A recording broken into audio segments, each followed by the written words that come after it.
Hey guys, tonight we begin with something a little different, something that's kind of charming in its awkwardness, and perhaps a little bit sad. We're going to float gently into the world of medieval dating. Yes, dating as in romance, courtship, wooing, and the occasional awkward arranged marriage. So, dim the lights, get cozy under a blanket or two, maybe sip on some lukewarm herbal tea, and let's drift through time to a world where swiping right didn't exist, but gossiping about who liked whom certainly did. Now, dating in medieval times wasn't like today. There were no apps, no text messages, and definitely no casual, "Hey, want to hang out?" There were letters, yes, but those often came with the formal tone of a tax report or a weather update from a particularly melancholy monk. And if you were royalty, which most medieval dating stories are about because, let's be honest, royalty made everything marginally more interesting, your love life wasn't exactly yours. It belonged to your family, your kingdom, and sometimes an entire continent, depending on how ambitious your father or mother was. Imagine a teenage prince, probably pale because he spent most of his time inside staring at illuminated manuscripts, being told by his father, "You need to marry a princess from this neighboring kingdom because reasons." And he's thinking, can't I just date the bakery girl down the street? She has a lovely kneading technique. But of course, that wasn't allowed. Class, lineage, alliances, those were the things that mattered. And so, the medieval dating scene was a curious blend of political strategy, awkward social rituals, and very formal expressions of affection that could easily be mistaken for a bad job interview. Courtly love, the so-called art of romance in medieval Europe, was particularly peculiar. It wasn't about kissing in the rain or holding hands in the moonlight.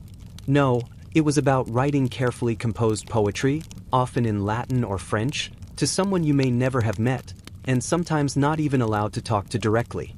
And the object of affection, typically a lady of noble birth, might respond with a similarly measured poem, usually praising your lineage or your excellent taste in heraldic symbols.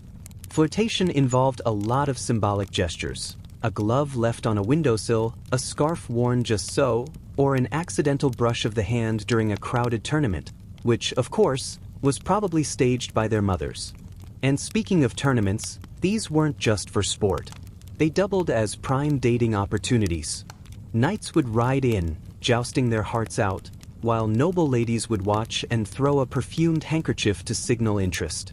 Or disinterest, which was more common, because medieval women had the subtle art of signaling their feelings while remaining completely inscrutable, which of course made the knights terribly anxious, and in many cases, permanently depressed. Let's drift over to a specific example. There was a young English prince named Edward, who later became Edward III. He was charming, or at least that's what his chroniclers claimed, though chroniclers often lied a little to make the royal family look better. Edward had a tendency to fall in love with ladies at court who, unfortunately, did not fall back in love with him. And because rejection in medieval times was handled very differently than today, it sometimes involved elaborate letters or, in extreme cases, arranging for the young man to be sent on a campaign far away, presumably to distract him. And it worked, more or less, though with a lingering sense of melancholy that chroniclers insist was noble, but modern readers might recognize as just sad. Of course, not all dating was tragic. Some arrangements led to perfectly adequate marriages, especially if the couple was young and had no choice but to grow accustomed to one another. In fact, many medieval people were surprisingly pragmatic about love. They understood that marriage was more about survival and stability than passion. And yet, the human heart being the human heart, there were countless secret poems, stolen glances, and long sighs at the windowsill, all happening behind the very practical facade of arranged unions. The French court of the 12th century is often remembered for its obsessive interest in courtly love. Ladies were praised for their elegance, their beauty, and their ability to inspire men to heroic deeds, though often heroic deeds were more like mild inconveniences for the men, such as reciting 3 stanzas of perfectly rhymed poetry or lending a horse for the season. Men, meanwhile, were expected to prove themselves through tournaments, battles, or carefully choreographed public displays of devotion, all while maintaining a calm, pale, slightly melancholic air, which was considered very attractive. And let's not forget the rules. the rules. There were countless unspoken and semi-spoken guidelines about who could express affection to whom, how it should be expressed, and the correct protocol for responding. If you were a noblewoman, you might receive a love letter sealed with wax. Responding with enthusiasm too early could mark you as desperate. Responding too late could make you seem indifferent. And if you ignored it entirely, well, that was considered a bold statement, often interpreted as, "I am secretly in love with someone else," which may or may not have been true. Meanwhile, for commoners, things were slightly simpler, if no less socially complex. Young men and women in villages had more freedom, but economic realities still loomed large. Courting often involved dances, small gatherings, or simple walks through fields, but with the ever-present watchful eyes of parents and neighbors, who were very invested in ensuring that nobody did anything foolish like marrying someone from another village, which could upset the delicate balance of local alliances, or worse, the local bakery economy. Food, as always, played a subtle role. Sharing a loaf of bread, or offering a sip from your personal flask of mead, was considered a display of interest. Forget flowers or chocolates, though if one was particularly lucky, they might acquire a small pouch of sugar, which was expensive and considered an exotic treat. Sharing sugar, then, was the medieval equivalent of posting a heart emoji. And if someone dared to overstep, say by offering too much sugar or attempting to sneak a kiss in the rye, they risked social embarrassment or, in extreme cases, a mild scolding from the local priest. Now, let's drift quietly to the more complicated scenarios. Arranged marriages among the nobility often meant that romantic love came late, if at all. A young duke might be married off at 15 to a 15-year-old countess from a distant land. Both were instructed to admire each other politely, exchange gifts like embroidered gloves or tapestries, and produce heirs, all while navigating the unfamiliar languages, customs, and occasional body odors of their new spouse. And, of course, the chroniclers insisted that everyone adjusted splendidly. In reality, the first decade of marriage was often a period of quiet confusion, awkward attempts at intimacy, and the slow realization that perhaps romance was not quite as simple as poetry and perfumed handkerchiefs suggested. Some royal families tried to inject excitement through chaperoned meetings in gardens, horseback rides, or chess games, because nothing says, "I love you," like a carefully negotiated checkmate. And when one of the spouses proved unexpectedly witty, charming, or simply patient enough to endure the tedious formalities, a marriage could evolve into something approaching genuine companionship, though still not quite what modern audiences would call dating. And then there were the oddball love lives of certain historical figures. Take, for example, King Henry II of England. His marriage to Eleanor of Aquitaine was politically motivated, of course, but historians love to point out that their relationship was a roller coaster of disagreements, long-distance tensions, and occasional reconciliations, because why not double down on family drama?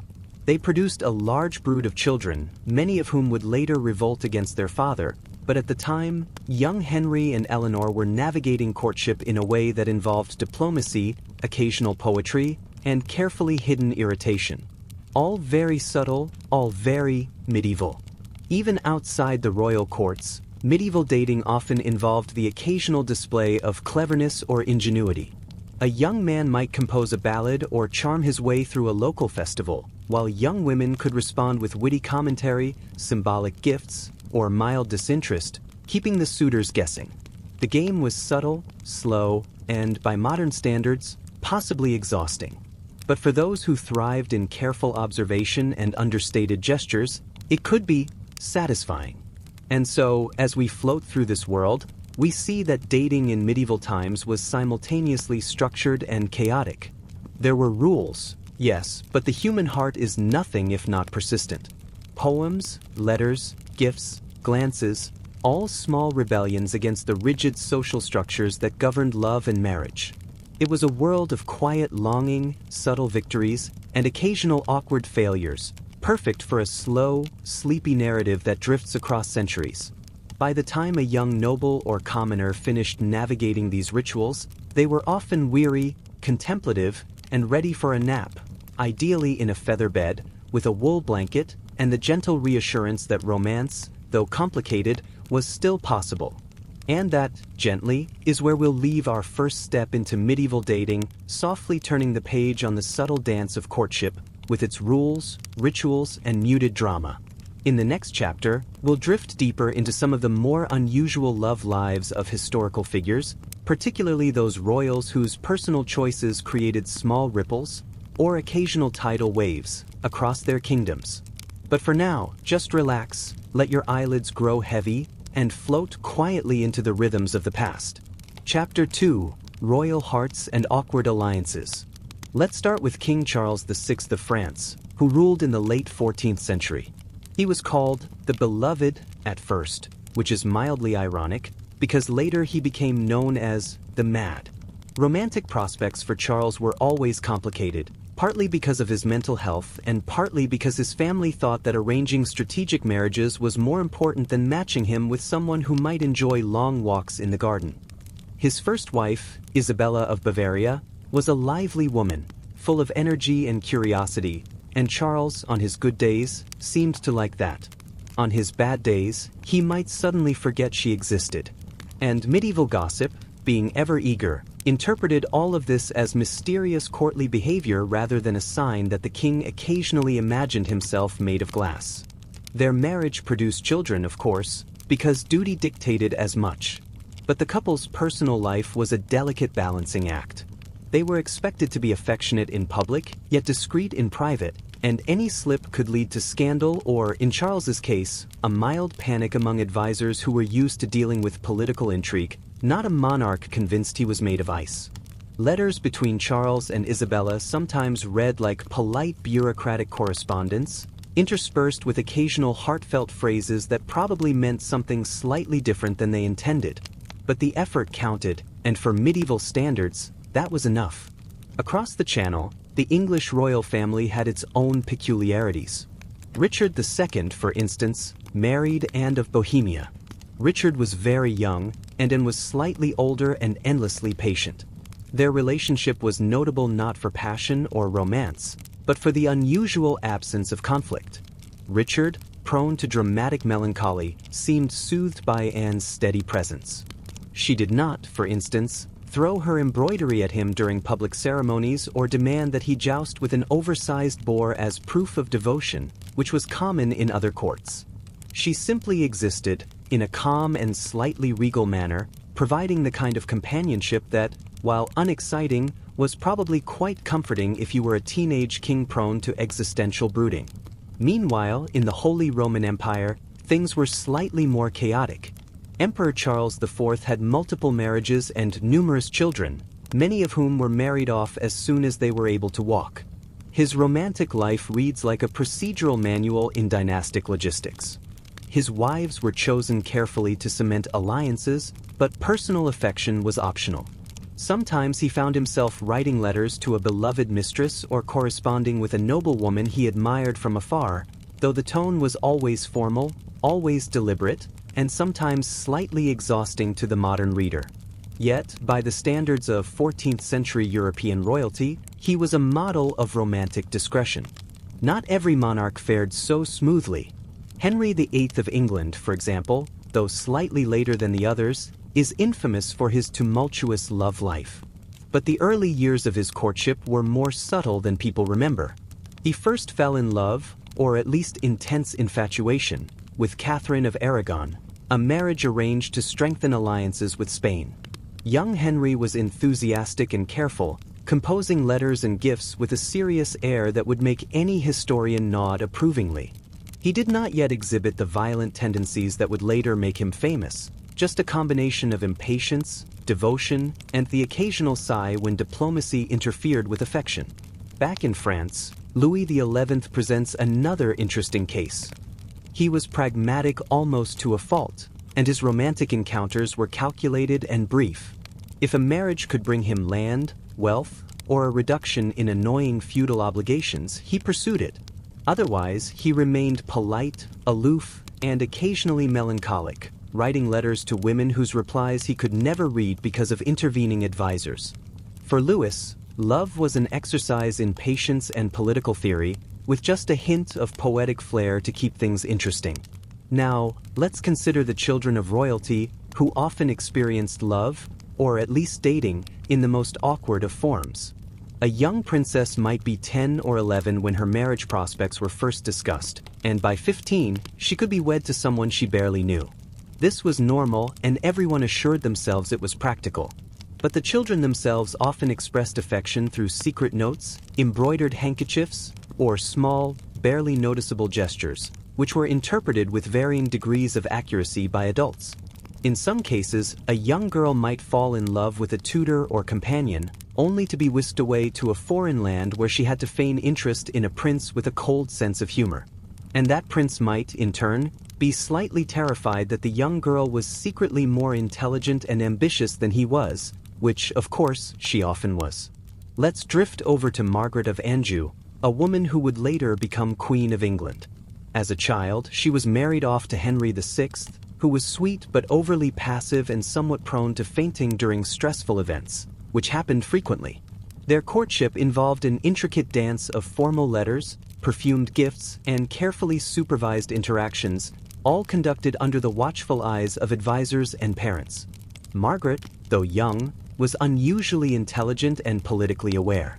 She probably realized that the early stages of dating in royal circles were less about passion and more about testing patience, wit, and the ability to maintain a calm, polite expression while receiving unwanted gifts. Meanwhile, the Holy Roman Emperor Maximilian I was navigating his own peculiar romantic landscape. He married Bianca Maria Sforza, whose dowry was generous and whose personality, according to historians, could best be described as compliant and mild. Maximilian, for his part, wrote poetry and letters to her that were meant to inspire love, but often read more like administrative memos with a touch of sentimentality. Their marriage, while functional, lacked drama, which was perhaps a blessing in the otherwise chaotic world of dynastic politics. It's worth noting that gifts were a major part of medieval courtship, and their selection was an art in itself. A brooch, a small jewel, a carefully crafted embroidered piece, all conveyed intention. Too small a gift, and you risked being seen as stingy. Too extravagant, and you were presumptuous or possibly trying to bribe affection. And timing mattered. Delivering a gift too early was desperate. Too late, and the recipient assumed you had forgotten them entirely. The careful calibration required to maintain social favor while signaling personal interest was, by all accounts, exhausting. In some cases, romantic rivalry added another layer of complexity. If multiple suitors were interested in the same lady, poetry competitions, tournaments, and even just became quiet battlegrounds for approval. And ladies, in turn, could enjoy the subtle thrill of observing these events, possibly offering encouragement or mild discouragement as suited their mood, which was typically inscrutable. Even when affection was mutual, circumstances often conspired against simple romance. Wars, inheritances, political unrest, or plague could delay or prevent courtship entirely. Lovers might be separated for years, exchanging occasional letters that were intercepted, misinterpreted, or delivered weeks late. The rhythm of medieval dating, slow and methodical, required patience, endurance, and a muted sense of drama that often reads as melancholy to modern readers. And then there were the occasional eccentricities. Some nobles preferred animals over human companionship, which, surprisingly, was socially acceptable in moderation. Others collected exotic curiosities or spent hours arranging flowers in geometric patterns as expressions of affection. And for those truly unlucky or particularly imaginative, love could involve elaborate rituals of symbolic devotion, which might include the construction of miniature shrines, carefully choreographed dances, or the recitation of endless lists of heraldic symbols, all to signal that one was romantically interested without committing any overt action that might scandalize the court. By the end of their adolescence and early adulthood, most young nobles had learned that romance was not a matter of impulse or passion but a slow, deliberate process in which small gestures and careful observation were everything. The modern notion of dating, with its casual dinners and spontaneous hugs, was alien. In its place was a world of subtlety, ritual, and sometimes quiet disappointment, punctuated occasionally by small triumphs that felt monumental in their carefully measured scope. And so, as we drift through the world of medieval romance, we see a picture that is simultaneously delicate, calculated, and faintly amusing. Kings, queens, princes, and princesses all navigating a landscape of etiquette, political necessity, and the occasional glimmer of personal desire, each step measured, each gesture meaningful, each sigh carefully recorded by chroniclers who found it all very important. Chapter 3: Odd Habits and Awkward Romances. Let's float quietly over to King James I of Scotland. He was an interesting case because, although his reign involved political matters, his personal life provides a surprisingly clear window into the awkwardness of medieval romance. James married Joan Beaufort, and their union was, in theory, a solid political alliance. But their early courtship involved a series of carefully timed appearances, polite bows, and subtle exchanges of jewelry. James, like many young kings, was prone to overthinking each interaction, and Joan, equally polite, often appeared amused or mildly exasperated. The chroniclers, ever eager to find meaning, described this as a courtship of refinement, though modern readers might interpret it as a series of slightly embarrassing social missteps. Meanwhile, in France, King Charles VIII had his own peculiar challenges. He was tall, thin, and described as pale, a combination that led people to speculate endlessly about his health and temperament. His courtship of Anne of Brittany involved long walks in carefully arranged gardens, formal dances, and endless commentary from advisors on whether he was showing enough interest. Charles attempted to express affection through poetry and symbolic gifts, but, and ever practical, occasionally ignored them or responded with gestures that were polite but distant. The result was a slow, measured romance in which everyone was slightly uncertain if love would blossom, or if they were merely fulfilling their dynastic obligations efficiently. Let's drift over to Margaret of Austria, a woman whose romantic life reads like a collection of sighs. She was married as a child, as was the custom, and spent much of her early life adjusting to husbands she barely knew. Her personal letters, preserved for posterity, reveal a mix of polite affection and quiet frustration, often tinged with a sense of duty rather than passion. Yet, Margaret managed to navigate these arrangements with remarkable grace, maintaining her composure and subtly asserting her own preferences where possible, though always within the rigid boundaries set by family and politics. And then there's the curious case of Sigismund, Holy Roman Emperor. Sigismund's early marriages were arranged with an eye towards strengthening alliances, but his personal interests occasionally led him astray. He had a fondness for intellectual conversation and often attempted to charm his young wives through discussion of literature, philosophy, or astrology.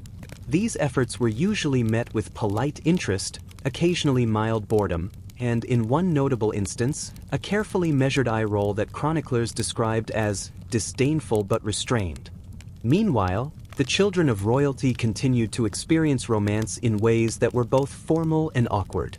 A young prince might be betrothed at 10, married at 15, and only gradually learn the subtleties of affection.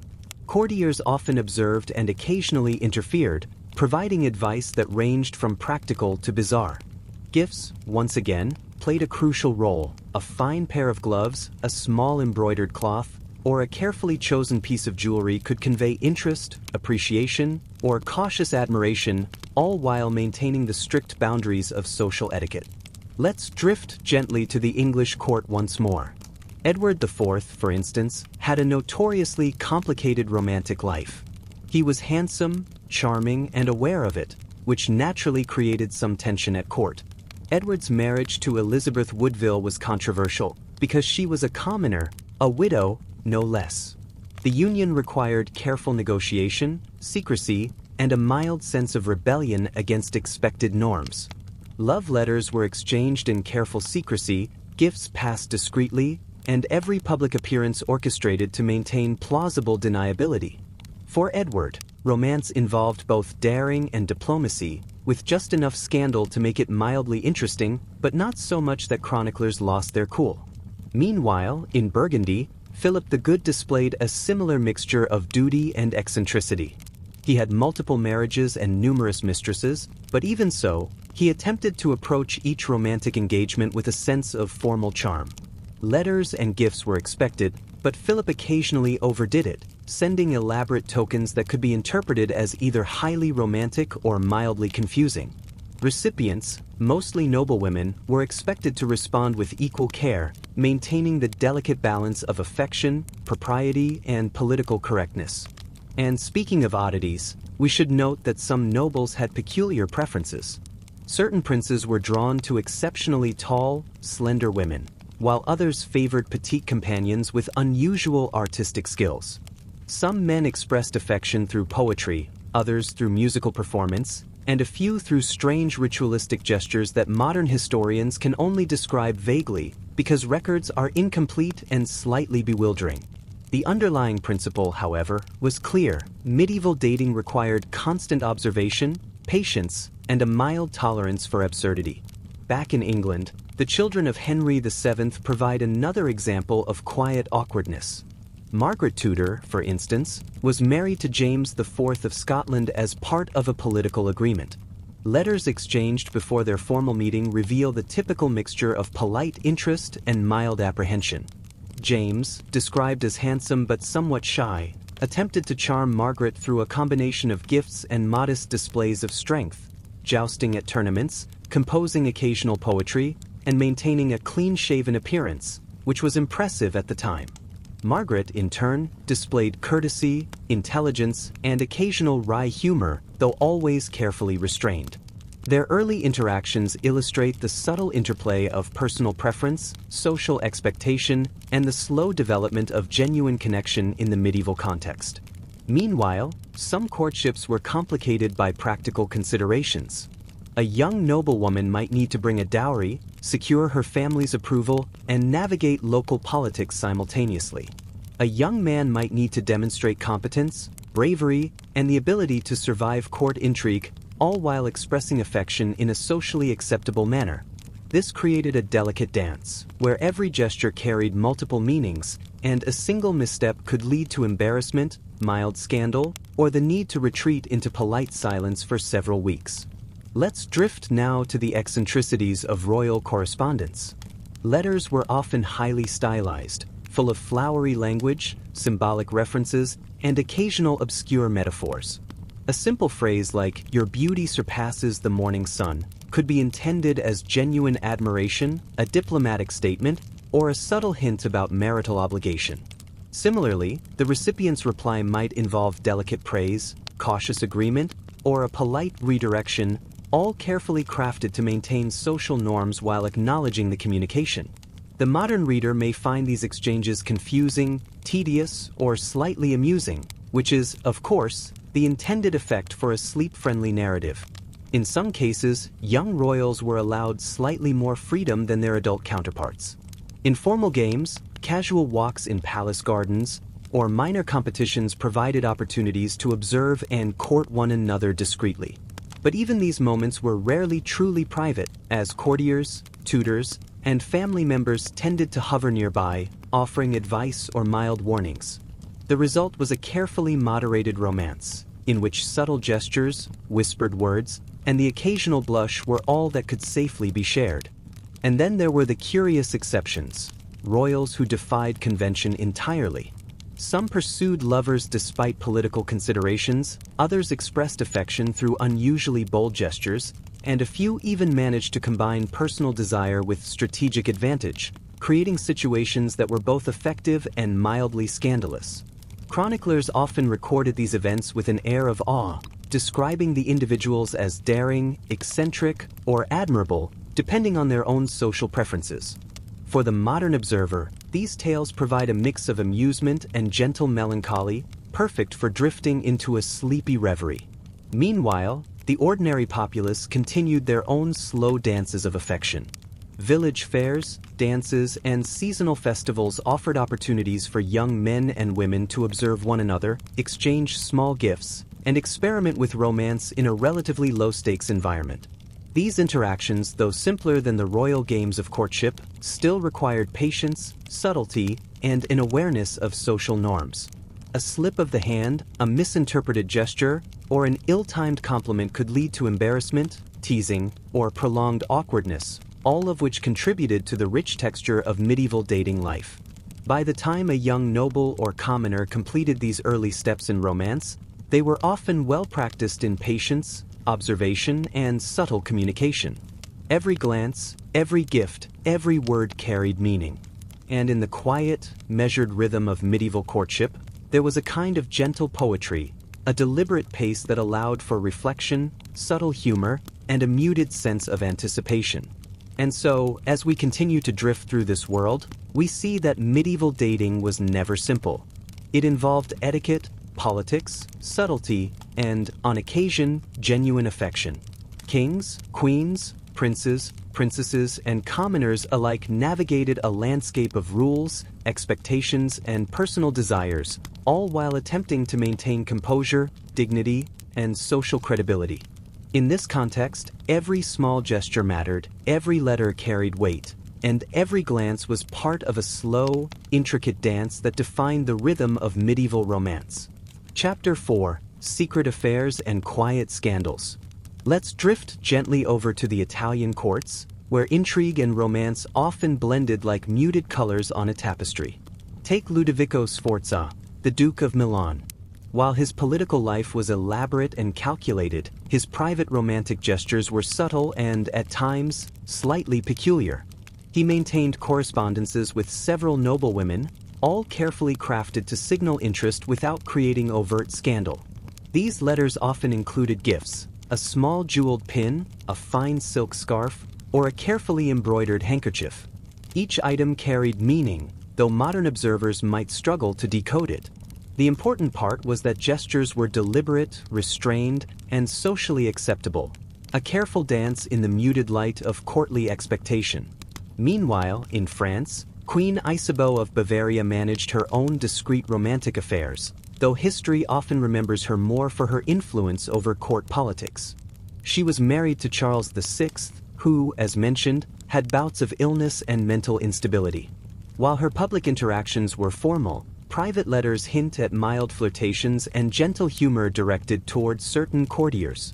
She exercised subtle power over her own love life, often through indirect means such as letters, gifts, or careful attention to tone and timing. Her approach was both clever and slightly melancholy, as she navigated the constraints of her position while attempting to maintain personal satisfaction. Across the English Channel, Richard III provides another example of the subtle complexity of medieval dating. Before his marriage to Neville, Richard's personal interactions were carefully moderated by family and court expectations. Letters were formal, gestures symbolic, and every action potentially scrutinized by chroniclers, advisors, and rival claimants to the throne. Yet within these strictures, there were opportunities for quiet, personal connection. A glance across a banquet table, a courteous offering of a glove, or a carefully worded compliment could convey interest without scandal.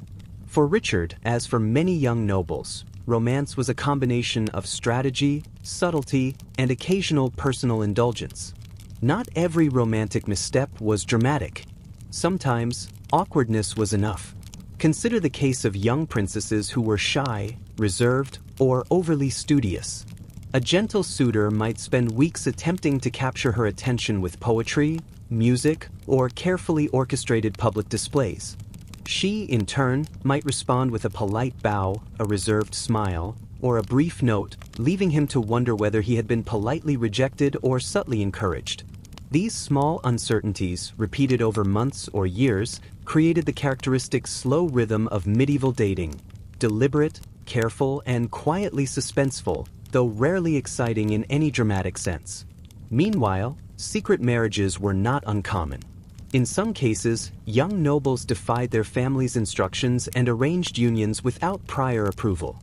These marriages were technically valid but often socially complicated.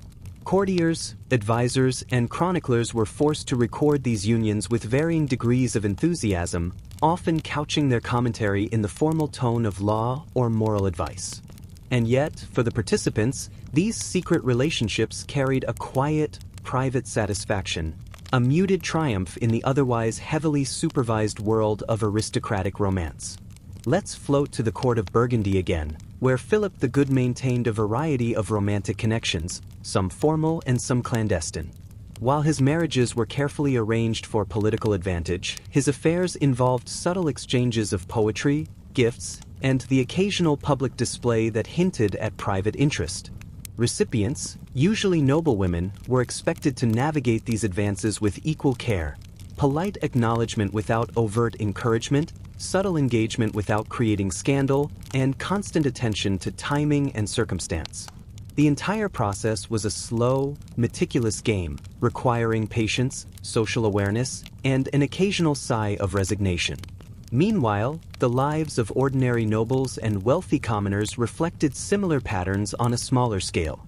Young men and women courted through letters, dance, and social gatherings, always careful to maintain propriety while signaling interest. A misstep could lead to embarrassment or mild gossip, and timing remained essential. Offering a gift too soon might indicate desperation. Offering it too late could imply indifference. Observers, including family members and neighbors, were ever present, making romance a delicate negotiation between private desire and social expectation. Back in England, the Lancastrian and Yorkist families navigated romance with extra care, given the backdrop of political tension and dynastic rivalry. Marriage negotiations often involved distant correspondence, proxy meetings, and carefully orchestrated courtship rituals. The young nobles involved had to balance their personal feelings with broader obligations, sometimes experiencing quiet frustration, muted joy, or occasional secret triumphs, all conducted under layers of protocol and observation. And then there were eccentric habits that subtly influenced romance. Some noblemen and women preferred outdoor activities as a form of courtship, hunting, falconry, or archery, for instance. Demonstrating skill in these areas was considered attractive, though the connection to romance was indirect. Others used artistic skills, music, poetry, or embroidery as a method of signaling affection. For those who were especially patient, the slow accumulation of these gestures could lead to a form of quiet intimacy, appreciated more in hindsight than in the moment. Letters, once again, played a critical role. They allowed for subtle communication, sometimes expressing feelings that could not be conveyed in person. The choice of words, the structure of sentences, and even the type of ink or paper could carry meaning. A carefully folded note, a wax seal, or a marginal illustration could serve as a gentle signal of affection, though its interpretation often depended on the recipient's attention to subtlety. Misreading such a message could lead to weeks of minor confusion, or in extreme cases, mild scandal. Meanwhile, arranged marriages continued to shape the lives of young nobles. Some learned to approach their spouses with patience, careful observation, and quiet politeness. Others developed small routines, shared gestures, or private jokes, all intended to nurture affection within the constraints of political expectation. Even in cases where passion was absent, companionship and familiarity could grow, creating a sense of personal satisfaction amidst otherwise structured obligations.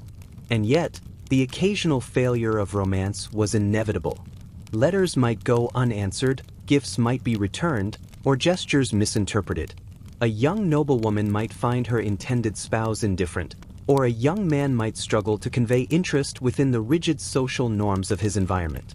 These quiet disappointments were common, recorded politely by chroniclers who emphasized duty, patience, and moral instruction. The emotional weight, however, was subtly felt by those involved, leaving room for gentle melancholy and quiet reflection. Even when romance flourished, it was often modest in scope. Public displays were rare, and private interactions carefully supervised. A hand lightly touched, a brief shared smile, or a muted compliment might constitute the height of intimacy. This slow, deliberate pace characterized most medieval courtships, creating a rhythm of anticipation and subtle satisfaction that, while uneventful by modern standards, provided structure and continuity to social life. Finally, we should note that humor occasionally appeared in medieval dating. Gentle teasing, playful banter, or ironic commentary allowed young nobles to navigate interactions with a light touch. While never raucous or boisterous, these moments introduced subtle levity into otherwise highly structured courtship rituals. They were small rewards for patience, endurance, and careful observation, and were remembered in letters, poetry, and chronicles as mild highlights amidst the otherwise steady rhythm of courtly life. By the end of these slow, measured interactions, most participants had learned a combination of patience, subtlety, and careful social awareness. Every gesture, every glance, every word was meaningful. Romance, while constrained, persisted through careful observation, deliberate communication, and the occasional quiet triumph. And in the calm, methodical world of medieval courtship, there was a kind of gentle poetry, a rhythm that allowed for reflection, mild amusement, and a subtle sense of human connection. Chapter 5. Peculiar Rituals and Romantic Missteps. Let's drift over to the court of France once more, where odd romantic customs quietly shaped relationships.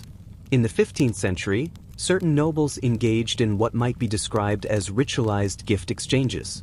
Young men would present ladies with embroidered handkerchiefs, scented gloves, or miniature paintings of themselves in elaborate outfits. These were not simply tokens of affection, they were tests. The recipients were expected to respond with equally symbolic gestures, creating a delicate feedback loop of subtle communication. Misinterpret a handkerchief or fail to recognize the intended symbolism, and a courtier could find himself embarrassed for weeks or mildly scolded by his superiors. Meanwhile, the children of royalty often encountered romantic lessons in the most awkward of ways.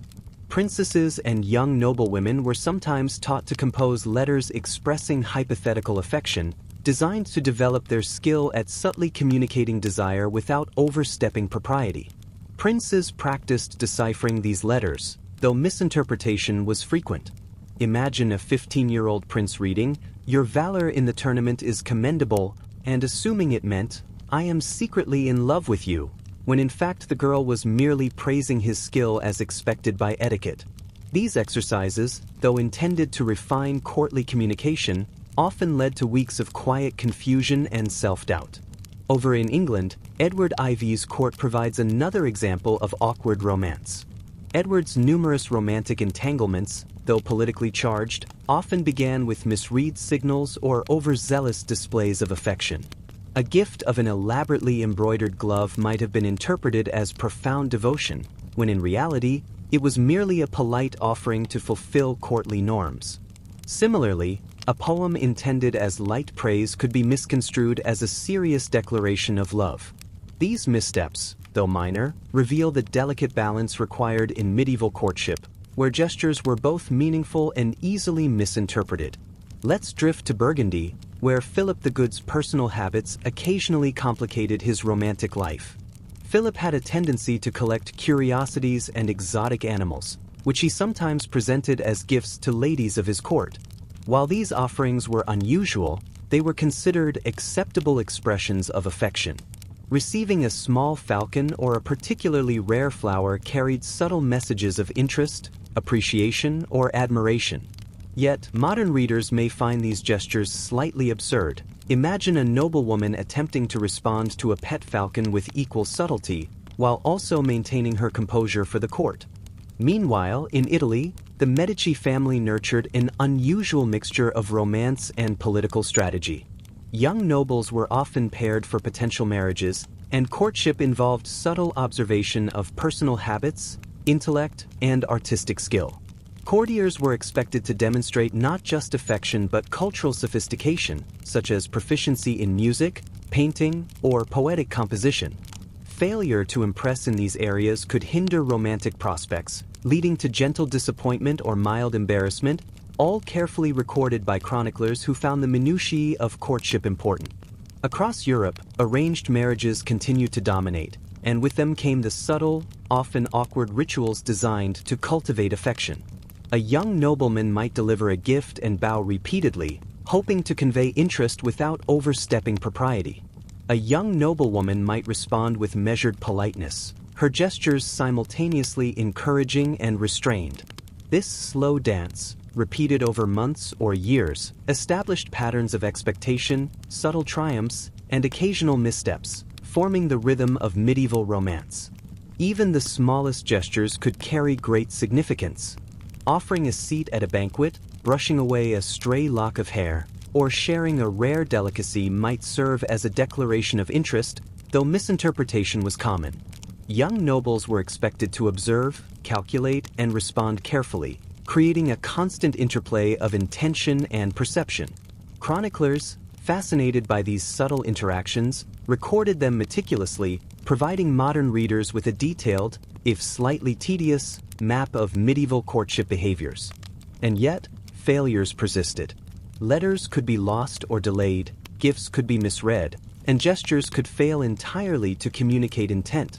A young noblewoman might mistake a poem for genuine affection when it was mere courtesy, or a young man might misinterpret politeness as romantic encouragement.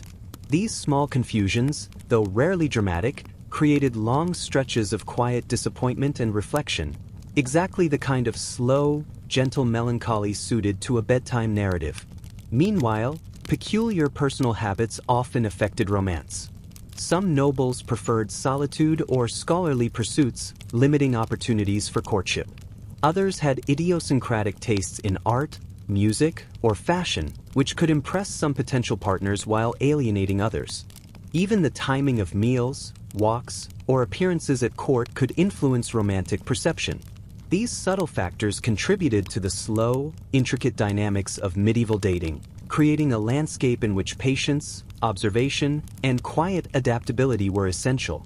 In England, Margaret of Anjou's early courtship illustrates the awkward blending of duty and personal preference. Married young to Henry VI, she navigated a world of formal gestures, symbolic gifts, and carefully monitored interactions. Henry, sweet but passive, often required encouragement and direction, while Margaret displayed intelligence, wit, and a quiet sense of strategy. Their early interactions reveal the delicate balance of medieval courtship: personal inclination constrained by duty, subtle triumphs measured against broader obligations, and quiet humor hidden within polite correspondence. Over in Scotland, James IV and Margaret Tudor managed their relationship with careful attention to etiquette and social expectation. James, as mentioned, demonstrated skill and charm through tournaments, falconry, and poetry. Margaret, while observant and courteous, maintained a gentle distance, ensuring that her behavior conformed to both personal preference and political necessity. Their courtship, slow and deliberate, exemplifies the rhythm of medieval romance: measured gestures, subtle communication, and muted satisfaction. Meanwhile, in France, young noblewomen were often taught to respond to romantic gestures in ways that were socially approved yet subtly expressive. A bow, a hand gesture, or a brief note could communicate encouragement, interest, or playful teasing. Misreading these signals, however, could lead to minor embarrassment or weeks of uncertainty, which chroniclers recorded with an air of solemn importance.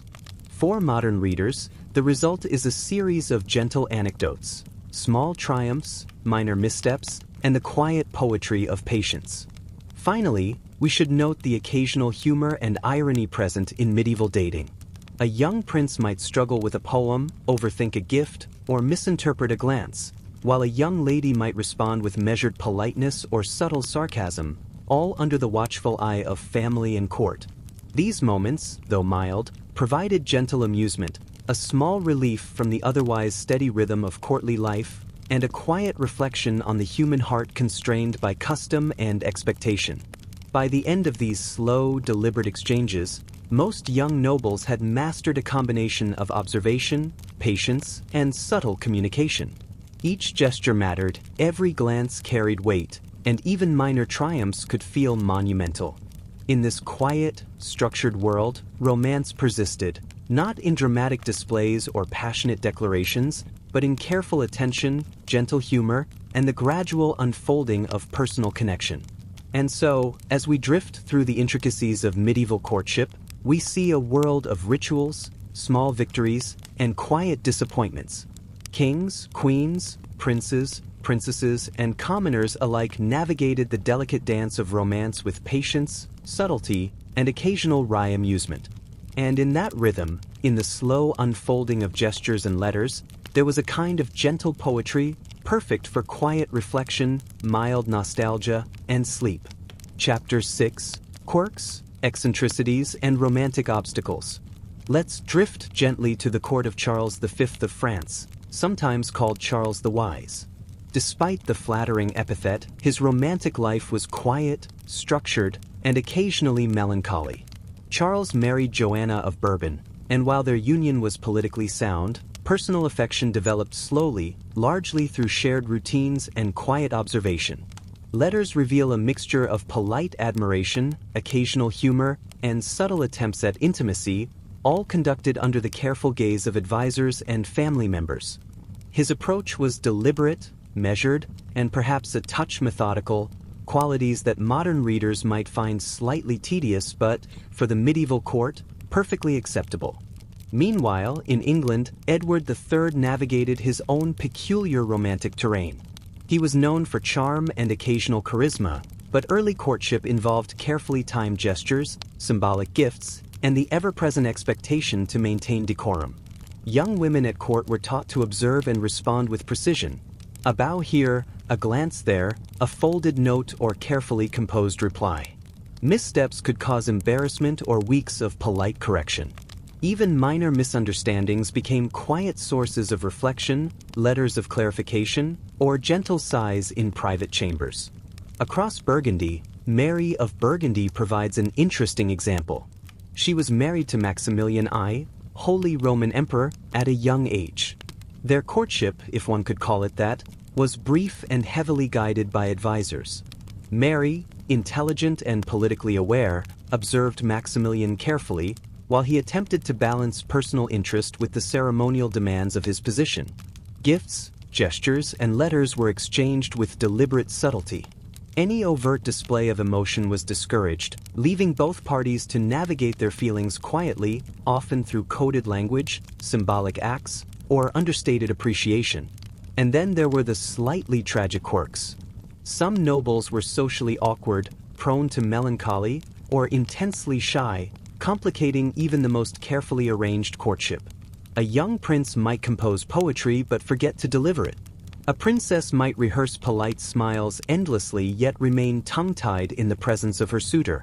Chroniclers often noted these awkwardnesses with solemn interest, interpreting them as signs of virtue, sensitivity, or intelligence, when modern readers might simply see mild embarrassment or social confusion. Meanwhile, the ordinary nobility experienced similar, if smaller-scale, challenges. Courting involved dances, minor festivals, and carefully timed meetings in gardens or halls. Gifts, conversation, and subtle observation remained crucial. A misread gesture, a delayed response, or a misunderstood compliment could linger for weeks, creating quiet tension and minor emotional turbulence, all carefully moderated by social expectations and family oversight. Let's float over to England again, to the court of Henry VII. His children, particularly Margaret Tudor, navigated early romance under the careful supervision of tutors, advisors, and family members. Their first encounters with potential spouses were formal, slow, and structured, designed to cultivate patience and social skill. Young Margaret observed James IV of Scotland cautiously, while he, in turn, demonstrated skill in tournaments and modest poetic composition. These interactions, subtle and quiet, established the rhythm of courtship, deliberate, patient, and often gently frustrating. Meanwhile, unusual habits sometimes influenced romance. Some nobles preferred intellectual pursuits to personal interaction, while others exhibited eccentricities that could charm or confuse their potential partners. A prince might spend hours studying astronomy or practicing archery, with occasional glances toward a nearby noblewoman to gauge her interest. A princess might immerse herself in embroidery, poetry, or music, subtly signaling taste, skill, or available attention. These behaviors, while slightly idiosyncratic, were socially acceptable, forming an intricate pattern of indirect communication that defined medieval courtship. In France, the Dauphin Louis, later Louis XI, demonstrated similar behaviors. He was intensely cautious, sometimes excessively so, in romantic matters. His letters, gifts, and public gestures were calculated to convey politeness and interest without overstepping boundaries. Recipients of his attention often responded with equally measured gestures. The resulting interactions were slow, deliberate, and occasionally awkward, but entirely consistent with the standards of medieval romance. Across Italy, Courtly education for young women often included exercises in subtle communication, letter writing, and observation of social cues. These skills were essential for navigating courtship, marriage negotiations, and early romance. A well-timed compliment, a carefully chosen gift, or a subtle gesture could establish rapport, while errors in judgment could create minor embarrassment or weeks of polite distance. The rhythm of interaction, slow and deliberate, allowed for reflection, subtle amusement, and gentle personal growth. And then there were the eccentric lovers whose behavior might be considered unusual by both contemporaries and modern readers. Some nobles were obsessive about certain hobbies or curiosities, integrating them into their romantic gestures. Others expressed affection through riddles, symbolic tokens, or minor performances. Occasionally, a misinterpreted act of creativity could result in weeks of confusion or polite explanation, adding a subtle layer of tension and humor to otherwise routine interactions. Back in England, Richard III provides another example of carefully moderated courtship. His early relationships involved symbolic gifts, poetry, and indirect displays of interest. Young women were expected to respond with equal subtlety, creating a delicate dance in which every gesture, word, and glance carried weight. Miscommunication was common, but socially permissible, forming a slow, quiet rhythm of romantic interaction that required patience, observation, and mild endurance. Meanwhile, children of royalty, particularly girls, were taught to balance curiosity, interest, and propriety. Observing a suitor without overt encouragement, responding politely without excessive enthusiasm, and maintaining an air of gentle composure were essential skills.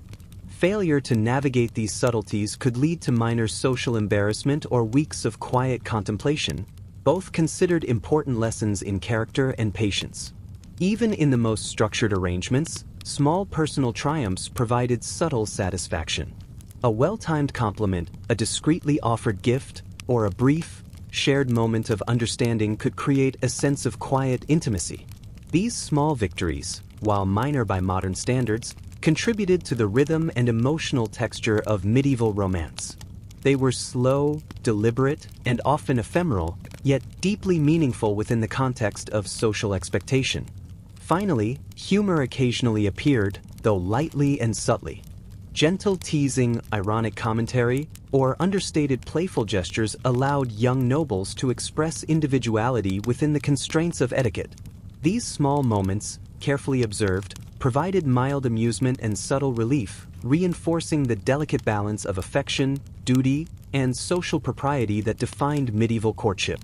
By the end of these experiences, most young nobles had developed a combination of patience, observational skill, and subtlety. Every gesture, every letter, and every glance contributed to a careful, measured rhythm of interaction. Romance persisted, not in dramatic displays or passionate declarations, but in the quiet, deliberate cultivation of attention, understanding, and social awareness. A gentle, sleepy cadence that perfectly mirrors the slow, reflective pace of medieval life. Chapter 7. Rivalries, Misunderstandings, and Arranged Matches. Let's float quietly to the court of Louis XII of France. His romantic life, like many monarchs, was a careful balance of duty, strategy, and occasional personal preference.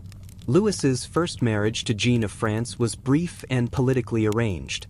Jeanne, intelligent and composed, followed the expected protocols with polite precision. Louis, meanwhile, attempted to navigate the subtleties of affection through letters, small gifts, and carefully timed gestures. Misunderstandings were frequent. A poem intended as playful admiration could be interpreted as profound devotion, while a gift of embroidery might be politely returned or misunderstood entirely. These minor confusions created a rhythm of careful observation, subtle reflection, and quiet adjustment. Meanwhile, romantic rivalries were a constant feature of court life. Multiple suitors might vie for the attention of a single lady, and each gesture, every bow, glance, or letter was scrutinized for meaning. Courtiers learned early to read these signs carefully, and a single misstep could cause weeks of polite embarrassment. Rivalry was rarely dramatic by modern standards. It consisted mainly of careful observation, mild anxiety, and subtle adjustments to gestures or timing.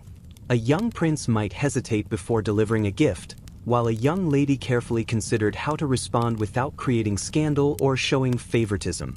Back in England, the children of Henry VII encountered similar situations. Margaret Tudor, as a young princess, navigated interactions with James IV of Scotland under the watchful eye of tutors and advisors. Letters, gifts, and public appearances were carefully orchestrated, with minor misunderstandings interpreted as lessons in etiquette rather than sources of drama. A delayed letter could cause mild confusion. A returned glove could provoke polite reflection.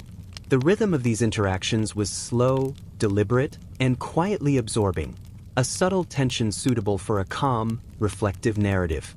Meanwhile, arranged marriages added another layer of complexity. Young nobles were often paired with spouses for political advantage, familial strategy, or financial considerations. Personal preference was secondary, sometimes entirely absent. Courtship consisted of careful observation, indirect gestures, and subtle testing of compatibility. A young man might offer gifts, compliment skill or appearance, and engage in polite conversation, while a young woman responded with equally measured gestures. Misinterpretation was common, but socially permissible, creating a quiet tension and gentle anticipation over months or years. In Burgundy, Charles the Bold maintained multiple romantic connections simultaneously, though each was carefully moderated by social norms. His letters and gifts conveyed interest without overstepping boundaries. Recipients, usually young noblewomen, responded with polite acknowledgement or subtle encouragement. Minor misunderstandings, delayed responses, or misread gestures were routine, forming a slow, gentle rhythm of interaction. Even the smallest victories, a brief glance, a polite word, a small gift returned, created a sense of quiet satisfaction. Meanwhile, eccentric habits continued to influence romance. Some nobles were excessively studious, artistic, or eccentric, and their personal quirks shaped courtship interactions. A prince might compose poetry but forget to deliver it. A princess might create an elaborate embroidered piece and leave it for weeks before presenting it to her intended. These slow, deliberate actions created a sense of anticipation, minor tension, and subtle satisfaction, perfect for a calm, sleep-friendly narrative. Back in Italy, the Medici family oversaw marriages that combined personal, social, and political objectives. Young nobles were expected to navigate complex rituals, careful observation, polite conversation, subtle gestures, and symbolic exchanges. A gift might signify admiration, approval, or a mild test of character. Responses were equally calculated, with subtlety as the guiding principle. Misunderstandings were common but expected, forming a rhythm of measured interactions that emphasized patience, observation, and quiet reflection. Even minor rivalries could complicate courtship. A young nobleman might notice another suitor's gift, a poem, or an elaborate gesture. A young lady might receive multiple letters or tokens of interest in the same week. Each interaction required careful interpretation. A glance, a folded note, or a delayed response could carry multiple meanings. The resulting uncertainty created a gentle tension, subtle amusement, and occasional wry reflection, exactly the kind of slow, absorbing detail that defines medieval romance. Meanwhile, secret relationships occasionally occurred despite familial oversight. A young couple might exchange letters, discreet glances, or carefully timed encounters, creating a private layer of connection beneath the structured rhythms of court life. These secret moments, though minor, provided personal satisfaction and subtle triumph. Misinterpretation or delayed communication was common, resulting in weeks of polite anticipation or quiet frustration. Again, perfect material for a gentle, sleep-inducing narrative. Back in France, the Dauphin Louis XI continued to navigate romance cautiously. Polite letters, symbolic gifts, and controlled gestures dominated his interactions. Misunderstandings were frequent but socially acceptable, forming a slow, steady rhythm. Young women responded with subtlety, maintaining decorum while signaling interest. The resulting pattern was one of careful observation, quiet reflection, and gentle satisfaction, allowing affection to develop gradually without scandal or drama. Meanwhile, in England, Edward Ivy's later courtships illustrate the subtle complexities of rivalry. Multiple suitors competed for attention, gifts, letters, and gestures were carefully scrutinized. Misread signals, delayed responses, and minor social errors created gentle tension, mild disappointment, and quiet reflection. Even modest triumphs, a returned glove, a polite word, a brief shared smile, provided meaningful satisfaction, reinforcing the slow, deliberate rhythm of courtship. And then there were minor eccentricities that shaped personal relationships. Some nobles preferred solitude, scholarly pursuits, or artistic endeavors to overt romantic interaction. Others displayed unusual habits, like meticulously arranging flowers, collecting rare objects, or composing minor performances for their intended. These quirks influenced courtship subtly, requiring observation, patience, and mild interpretation. Misread gestures, delayed responses, or minor errors created quiet tension, occasional amusement, and gradual personal growth. By the end of these experiences, young nobles and royals had learned to navigate a slow, deliberate rhythm of courtship. Each gesture mattered, every glance carried meaning. Letters, gifts, and subtle interactions formed a layered pattern of affection, social expectation, and personal satisfaction. Romance persisted not in dramatic declarations but in gentle, measured observation, quiet reflection, and minor triumphs, perfectly suited for a sleep-friendly, calm narrative.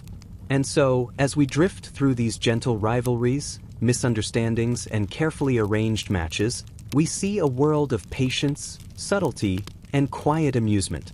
Every gesture, letter, and glance contributed to a rhythm of measured connection, forming the quiet poetry of medieval courtship, slow, reflective, and gently absorbing, ideal for drifting toward sleep. Chapter 8: Disappointment, Melancholy, and Slow Affection. Let's drift gently to the court of Charles VI of France, often remembered for his bouts of illness and occasional melancholy. While his political life was demanding, his romantic life was quietly constrained. His marriage to Isabeau of Bavaria was arranged, as was typical, and the early years were marked by formal gestures, polite correspondence, and subtle observation. Disappointment appeared quietly when gestures were misunderstood, letters delayed, or affection misread. Each minor frustration contributed to a slow rhythm of reflection, patience, and gentle melancholy, perfectly suited to the calm, reflective pace of medieval courtship. Meanwhile, young noble couples often experienced the quiet frustration of slow-developing affection. A princess might find her intended distant or reserved. A prince might misinterpret politeness as indifference. These small disappointments were rarely dramatic, consisting instead of subtle sighs, quiet reflection, and minor adjustments in behavior. Chroniclers, fascinated by these nuances, recorded them meticulously, emphasizing virtue, patience, and the slow cultivation of connection over time. In England, Margaret Beaufort's early interactions with her future husband illustrate the same slow unfolding of affection. Letters, gifts, and formal appearances were carefully moderated. Misread signals caused gentle anxiety, while small successes, a returned compliment, a carefully timed smile, or a discreet note, produced quiet satisfaction. Over months or years, these interactions gradually built the foundations of familiarity and understanding, often without dramatic declarations or overt emotion. Meanwhile, the children of royalty often faced compounded difficulties. Marriages arranged in childhood required years of patient adaptation. Letters were formal, gestures symbolic, and public appearances carefully monitored. Young royals learned to navigate these constraints with subtlety, observation, and occasional wry humor. Disappointment, minor though it might be, became a lesson in patience and social skill, reinforcing the deliberate rhythm of courtly life. Across Burgundy, Mary of Burgundy and Maximilian, I developed a slow, deliberate rapport within the constraints of their arranged marriage. Gifts, poetry, and careful observation formed the backbone of their courtship, with minor misunderstandings providing gentle challenges. A misread gesture, delayed correspondence, or minor error created quiet reflection rather than drama, allowing affection to develop gradually, over months and years, in a manner both subtle and socially acceptable. Meanwhile, unusual habits influenced the pace and texture of romance. Some nobles preferred solitary pursuits, reading, music, or artistic creation, to social interaction. Others displayed eccentricities such as obsessive organization, unusual hobbies, or meticulous attention to detail. These traits could complicate courtship, requiring patience, interpretation, and gentle adjustment. Minor misunderstandings often resulted, adding to the slow, absorbing rhythm of affection. In Italy, Medici daughters learned the subtle art of response. They practiced letter writing, symbolic gestures, and observation of social cues, all designed to navigate the slow development of intimacy within arranged matches. Even a slight misstep, a delayed reply, misinterpreted compliment, or misaligned gesture, could create quiet disappointment, requiring weeks of patient adjustment. Successes were subtle. A returned gift, a discreet smile, or a carefully timed gesture provided measured satisfaction without drama. Back in England, Henry VII's children navigated similar slow rhythms. Margaret Tudor and James IV of Scotland developed familiarity gradually, balancing politeness, observation, and mild amusement. Minor frustrations occurred, a poem misread, a letter delayed, or a small gesture misunderstood. Each moment, however, contributed to the measured cultivation of affection, reinforcing patience, social awareness, and quiet personal reflection. Even minor romantic rivalries contributed to gentle melancholy. When multiple suitors competed for attention, misinterpreted signals or delayed gestures could produce weeks of polite reflection, mild anxiety, and subtle amusement. Observers, including family members and courtiers, carefully noted these interactions, reinforcing the slow, deliberate pace of courtship while maintaining social propriety. Meanwhile, the occasional small triumph, an exchanged letter, a discreet compliment, a shared joke, provided measured satisfaction. These moments, though minor by modern standards, created a quiet rhythm, a gentle sense of progression, and a slow development of affection. They were the subtle rewards for patience, observation, and careful attention, perfectly aligned with the reflective, sleep-friendly narrative of medieval life. In Burgundy, Philip the Good continued to balance multiple romantic interests, all within socially acceptable limits. Letters, gifts, and gestures were exchanged cautiously, and minor misunderstandings were frequent but socially tolerated. Subtle victories, a returned gift, a discreet acknowledgement, or a shared observation, contributed to a slow accumulation of rapport. The overall rhythm was deliberate, gentle, and carefully moderated, allowing affection to develop incrementally over time. Meanwhile, eccentric habits, such as composing poetry, practicing music, or arranging intricate personal displays, shaped the slow rhythm of courtship. Some gestures were misread, delayed, or misunderstood, producing quiet reflection and occasional mild melancholy. Successes, subtle as they were, provided personal satisfaction and reinforced the careful, measured pace of medieval romance. Finally, even within arranged marriages, affection gradually emerged. Initial politeness evolved into shared humor, mutual observation, and occasional private understanding. Over months and years, gestures became familiar, letters more meaningful, and subtle triumphs accumulated. Romance persisted not in dramatic declarations but in quiet observation, gentle reflection, and the slow development of personal connection, exactly the kind of gentle, calming material suited to a sleep-inducing narrative. By the end of these slow, deliberate processes, young nobles and royals had learned patience, subtlety, and careful observation. Every gesture mattered, every glance carried weight. Romance was a quiet, measured rhythm of letters, gifts, and interactions, with minor triumphs and gentle melancholy weaving a delicate, absorbing tapestry, perfect for drifting quietly toward sleep. Chapter 9. Courtship Games, Whims, and Gentle Scandals. Let's drift quietly to the courts of Northern Europe, where young nobles engaged in games that were, by modern standards, oddly deliberate ways of courting. In some German principalities, for instance, suitors participated in formalized hunting competitions, not merely to demonstrate skill but also as subtle courtship rituals. A well-aimed arrow, a carefully executed chase, or even a polite bow upon return could signal interest or admiration.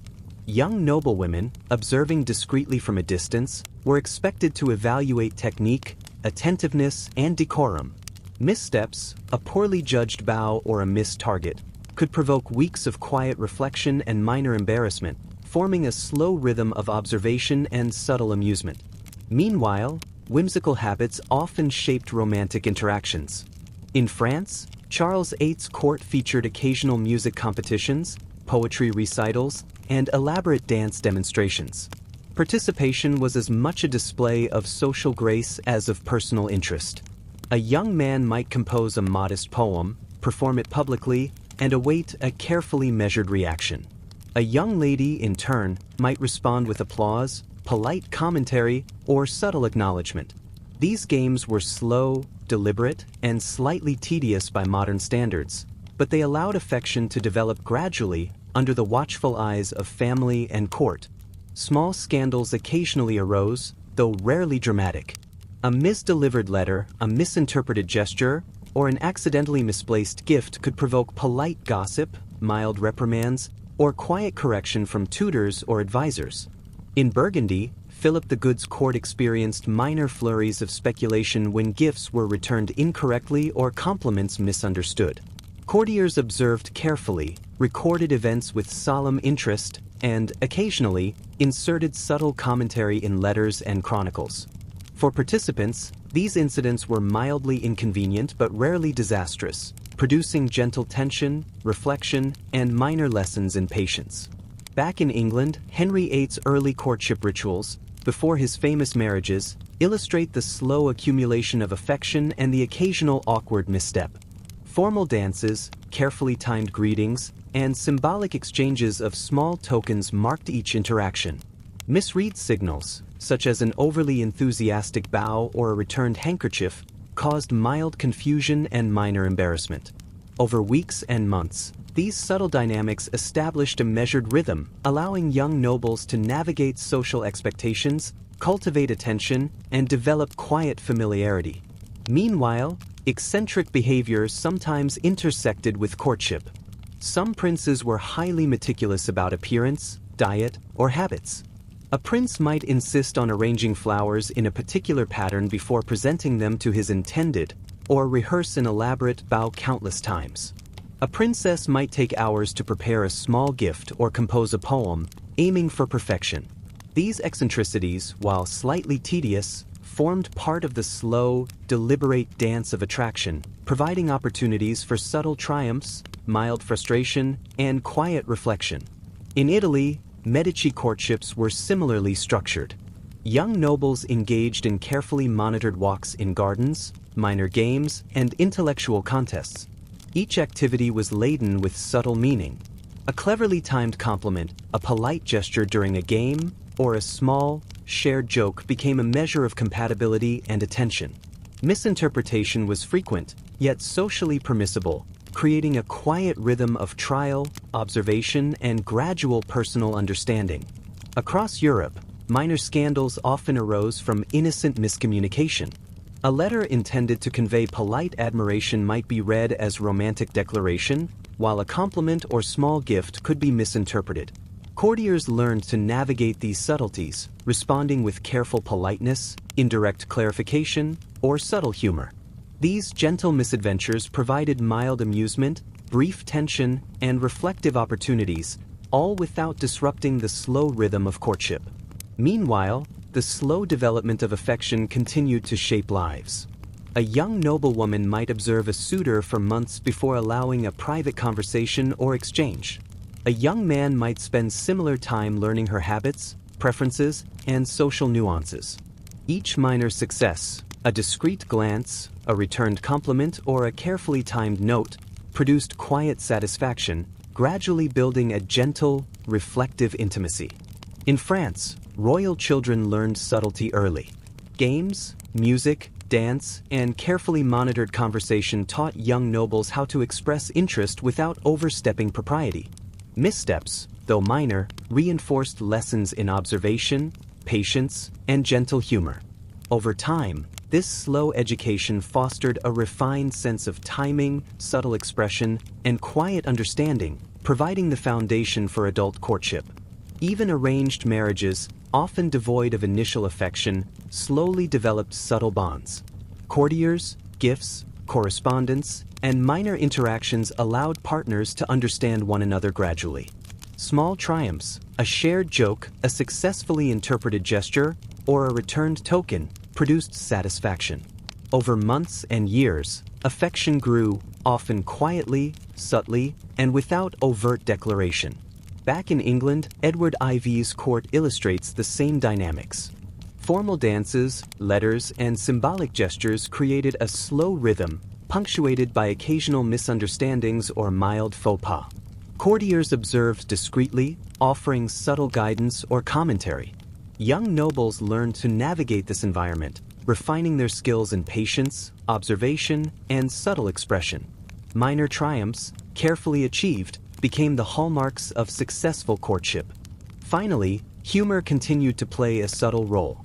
Gentle teasing, ironic commentary, and understated banter allowed young nobles to express personality within socially acceptable limits. These small moments, often fleeting and easily overlooked, provided mild amusement, reinforced patience, and added depth to otherwise tedious courtship routines. The resulting rhythm, gentle, absorbing, and carefully structured, offered the perfect backdrop for quiet reflection, gentle amusement, and, naturally, sleep. By the end of these slow games, minor scandals, and whimsical habits, young nobles had refined their patience, observation, and subtlety. Every glance, gesture, and letter contributed to a carefully maintained rhythm. Romance persisted not in dramatic declarations or sweeping passion, but in the slow, deliberate cultivation of attention, understanding, and quiet triumph.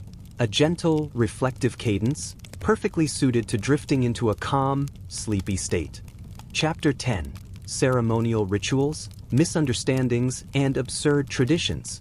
Let's drift gently to the courts of northern France, where ceremonial rituals quietly shaped romantic interactions. In many noble households, gestures of affection were formalized into minor ceremonies, presenting a gift at a precise moment during a banquet, offering a bow in a specific order, or delivering a letter at an appointed time. These small acts were laden with meaning. A misstep, arriving a minute late, misfolding a letter, or offering a gift in the wrong context, could provoke weeks of quiet reflection, minor embarrassment, or gentle correction from tutors and advisors. Over time, young nobles learned the value of precision, patience, and careful observation in the cultivation of affection. Meanwhile, minor misunderstandings were common. A poem meant to compliment skill might be misread as romantic declaration, or a polite gesture could be interpreted as indifference. In Burgundy, Philip the Good's correspondences reveal subtle confusion. A returned glove might be read as a rejection, when in reality it was merely a matter of etiquette. These small miscommunications provided mild tension, gentle reflection, and occasional wry amusement for those involved. Across England, the children of Henry VII continued to experience these gentle complexities. Margaret Tudor, navigating interactions with James IV of Scotland, learned the careful art of reading subtle cues, timing, wording, and gestures. Misinterpreted notes or delayed responses created brief periods of gentle uncertainty. Small triumphs, a returned compliment, a discreetly acknowledged gift, or a polite smile, produced quiet satisfaction. Each minor success reinforced the slow, deliberate rhythm of courtship. Meanwhile, whimsical or slightly absurd traditions shaped romantic life. In certain Italian courts, young nobles participated in minor ceremonial games designed to demonstrate skill, attention, and refinement. A falconry display, a carefully timed dance, or a recitation of poetry provided an indirect method of expressing interest. Misjudging these rituals could cause weeks of polite confusion. Observers, chroniclers, and advisors recorded these interactions with solemn detail, adding to the sense of measured, structured expectation. In France, royal children were instructed in letter writing, etiquette, and symbolic gestures from an early age. Courtiers practiced interpreting subtle signs, folds in paper, the placement of gifts, the precise wording of compliments. A single misinterpretation could result in minor social embarrassment, mild personal disappointment, or gentle correction. Over time, these small lessons fostered observation, patience, and careful attention to detail, the hallmarks of effective medieval courtship. Even minor eccentricities of individual nobles influenced romance. Some princes insisted on exacting standards in personal presentation, arranging flowers meticulously before offering them, or rehearsing a polite bow countless times. Princesses sometimes devoted hours to composing subtle gifts, carefully chosen phrases, or symbolic tokens. These eccentric habits, while slightly tedious, formed an essential part of the slow, deliberate rhythm of attraction, requiring patience, attention, and reflection. Back in England, Edward IV's early courtship rituals illustrate the same dynamics. Formal dances, symbolic gifts, and carefully orchestrated appearances created a rhythm of measured interaction. Misunderstood gestures, a bow, a returned glove, or a slightly delayed letter, could cause mild anxiety and weeks of polite correction. Over months and years, young nobles learned to interpret subtle cues, observe patterns, and gradually cultivate familiarity and understanding, all without overt declarations of emotion. Meanwhile, arranged marriages continued to dominate romantic life. Even when personal affection was absent at first, slow observation, careful gestures, and incremental familiarity allowed young couples to develop quiet bonds. Minor triumphs, a discreet compliment, a shared joke, or a small, returned token, became markers of gradual connection. Affection, when it emerged, was subtle, deliberate, and entirely consistent with social expectation. In Burgundy, Philip the Good's court demonstrates the careful moderation of multiple romantic interests. Gifts, letters, and gestures were distributed with deliberate attention to etiquette. Minor misunderstandings, such as a misread compliment or delayed response, were common but socially acceptable. Subtle successes, a returned gift, polite acknowledgement, or brief shared smile, provided mild satisfaction, reinforcing the slow, reflective rhythm of courtship. Across Europe, ceremonial rituals often intersected with playful rivalry. Multiple suitors, competing for attention, engaged in minor contests of skill, poetry, or composure. Each interaction was carefully observed. A gesture, glance, or word could signal interest or indifference. Misinterpretations occurred frequently, producing gentle tension, mild amusement, and gradual refinement of social skill. These small dynamics contributed to the slow, absorbing process of medieval romance. Meanwhile, humor continued to play a quiet, subtle role. Gentle teasing, ironic commentary, or understated banter allowed nobles to express personality within the bounds of propriety. These fleeting moments provided mild amusement, reflected intelligence, and reinforced patience. Combined with ceremonial rituals, minor misunderstandings, and whimsical habits, they formed a gentle, measured cadence of courtship. By the end of these slow, deliberate experiences, young nobles and royals had learned careful observation, subtlety, and patience. Every gesture, glance, and letter contributed to a continuous rhythm. Romance persisted in quiet triumphs, gentle misunderstandings, and slow development of affection.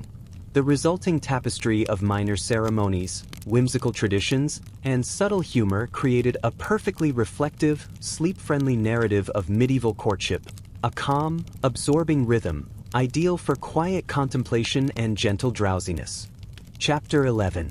Superstitions, Peculiar Habits, and Slow Strategies. Let's drift gently to the courts of Italy, where superstitions subtly influenced romantic behavior. Young nobles were often advised to consider omens, stars, or minor rituals before delivering letters or gifts. A particular day of the week, a favorable alignment of the moon, or the presence of a certain flower could dictate the timing of a gesture. Misreading these signs might produce mild disappointment, delayed responses, or quiet reflection, forming a slow, absorbing rhythm. Courtiers, tutors, and advisors meticulously noted these subtleties, ensuring that gestures of affection followed socially acceptable and astrologically favorable patterns. Meanwhile, peculiar personal habits shaped courtship. Some princes were obsessive about minor details, arranging flowers in perfect symmetry, rehearsing bows repeatedly, or composing multiple versions of a single poem. Some princesses devoted hours to selecting gifts, composing subtle letters, or choosing exactly the right words for a brief exchange. These eccentricities, though slightly tedious, became essential components of slow, deliberate courtship, requiring patience, observation, and gentle interpretation. Across France, Charles VIII's court practiced minor strategic approaches to romance. Courtiers learned to observe, respond, and gradually cultivate affection. A carefully placed gift, a discreetly delivered compliment, or a precisely timed gesture could signal interest. Misinterpretation was frequent, yet socially permissible, creating minor tension, gentle reflection, and occasional amusement. Over months and years, these slow strategies allowed subtle affection to develop within the constraints of etiquette and duty. In England, the children of Henry VII navigated similarly structured approaches. Margaret Tudor's early interactions with James IV of Scotland involved careful timing, symbolic gestures, and quiet observation. Letters were composed with precise phrasing, gifts delivered with polite attention, and gestures made at socially acceptable moments. Minor misunderstandings, a delayed note, misread gesture, or misinterpreted compliment, created periods of gentle uncertainty, later resolved through patient correspondence or subtle correction. Meanwhile, eccentric behaviors occasionally intersected with superstition. A young nobleman might wait for a specific hour to present a flower, believing it would ensure a favorable reception. A princess might consult advisors or family members about the auspicious timing of a letter. These small rituals, while mildly tedious, added an element of structure, reflection, and measured anticipation to otherwise ordinary gestures. The rhythm of courtship was slow, absorbing, and gently methodical. Across Italy, Medici daughters and sons practiced careful observation as a core part of courtship. They watched gestures, analyzed subtle signals, and considered timing, order, and presentation. A misplaced note, an improperly delivered gift, or a misaligned gesture might require weeks of polite correction. Successes, such as a discreetly returned gift or subtle acknowledgement, reinforced the careful, deliberate approach, gradually cultivating quiet familiarity and mutual understanding. In Burgundy, Philip the Good maintained multiple romantic connections, each carefully moderated by social norms and ceremonial expectations. Letters, gifts, and subtle gestures were exchanged with precision. Misunderstandings occurred, gifts returned incorrectly or compliments misread, but they were socially acceptable and gently instructive. Over time, these minor corrections, quiet observations, and small triumphs formed the slow rhythm of courtly interaction. Even arranged marriages slowly developed quiet intimacy. Initial politeness and formal gestures gradually gave way to small shared jokes, discreet acknowledgments, or gentle companionship. Affection was cultivated incrementally, often without overt displays of emotion, producing a subtle, reflective rhythm that rewarded patience, observation, and careful attention. Minor triumphs, a returned letter, a quietly acknowledged gift, or a shared glance, were highly valued, reinforcing the deliberate pace of courtship. Back in England, Edward IV's early courtship rituals illustrate these dynamics. Formal dances, symbolic gifts, and carefully orchestrated appearances created slow, absorbing patterns.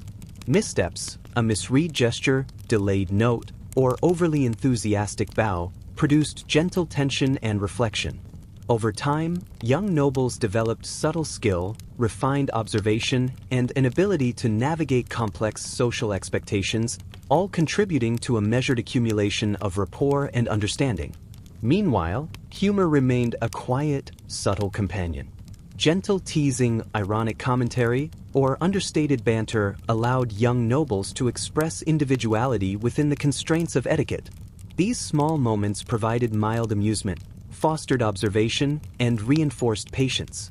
Combined with superstition, eccentric habits, and slow strategies, they formed a gentle, deliberate rhythm of courtship perfectly suited to reflection and calm. By the end of these slow, deliberate practices, young nobles and royals had mastered patience, observation, and subtlety. Every glance, gesture, and letter contributed to a carefully maintained cadence of connection. Romance persisted in gentle triumphs, minor misunderstandings, and quietly cultivated affection, a reflective, absorbing rhythm, ideal for slow contemplation and gentle drowsiness. Chapter 12. Unrequited affection, delays, and prolonged anticipation. Let's drift quietly to the courts of France, where young nobles frequently experienced the gentle frustrations of unrequited affection. A letter might be composed with care, a gift selected meticulously, or a subtle gesture performed at just the right moment, only to be misinterpreted or ignored. Chroniclers often recorded these moments with solemn interest, describing weeks of polite reflection, quiet disappointment, and patient anticipation. For the participants, such minor setbacks were neither tragic nor dramatic. They were slow, absorbing lessons in patience and careful observation. Meanwhile, delayed gestures were common. A young nobleman might wait weeks for the proper day to present a gift or deliver a compliment. A princess might postpone her reply to a letter, carefully considering timing, phrasing, and social expectations. These delays, while frustrating to modern sensibilities, contributed to a deliberate rhythm in which patience, reflection, and careful attention were cultivated over months or years. Minor victories, a return token, a discreetly acknowledged note, or a polite smile, were celebrated quietly, reinforcing the slow pace of courtship. Across England, the children of Henry VII experienced similar dynamics. Margaret Tudor, in her early interactions with James IV of Scotland, navigated delayed letters, carefully orchestrated appearances, and subtle gestures. Misinterpretations occasionally occurred. A compliment might be taken as disinterest, a polite acknowledgement misread as romantic encouragement, but these small setbacks were socially acceptable and gently instructive. Over time, such experiences refined observation, patience, and the ability to navigate complex social cues. Meanwhile, minor rivalries sometimes complicated these slow rhythms. Multiple suitors, competing for attention, often generated gentle tension. Courtiers carefully observed gestures, timing, and correspondence, noting small successes and failures. Missteps were subtle: an incorrectly timed bow, a misread glance, or a misdelivered gift, and rarely dramatic. Yet they provided gentle lessons in strategy, subtlety, and patience, reinforcing the quiet cadence of medieval courtship. In Burgundy, Philip the Good maintained multiple romantic connections simultaneously, all carefully moderated by ceremonial expectations and social norms. Letters and gifts were delivered at precise times, gestures measured, and minor misunderstandings expected. A returned gift, misread compliment, or delayed acknowledgement might provoke a quiet sigh, mild disappointment, or weeks of reflection. These small setbacks, however, contributed to a deliberate, absorbing rhythm that rewarded careful attention, patience, and subtle skill. Even arranged marriages featured slow developments of affection. Initial politeness gradually evolved into quiet companionship, small shared jokes, or subtle acknowledgement of each other's presence.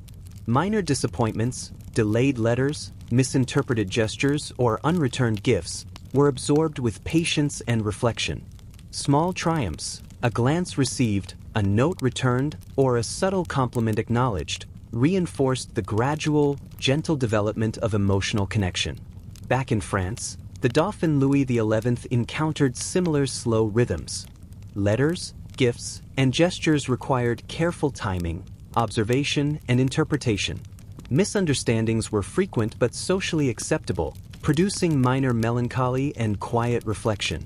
Young women responded with equal subtlety, maintaining propriety while signaling interest or mild amusement. Over months, these small interactions accumulated into a rhythm of quiet familiarity, gentle satisfaction, and slowly developing affection. Meanwhile, eccentric personal habits continued to shape romantic life. A prince might obsess over details of presentation, composing multiple letters or gifts before selecting the perfect one.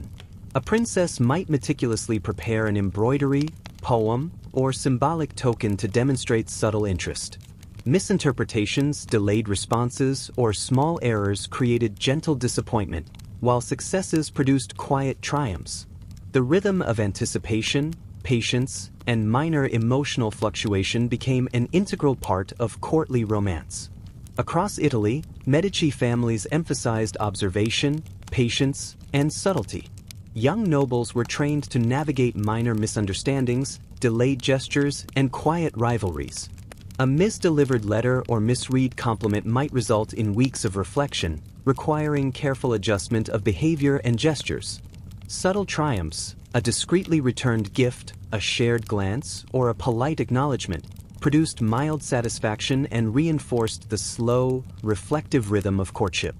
In England, Edward Ivy's early courtship rituals illustrate the same slow, absorbing dynamics. Formal dances, carefully orchestrated appearances, and symbolic gestures created a rhythm in which patience, observation, and careful timing were essential.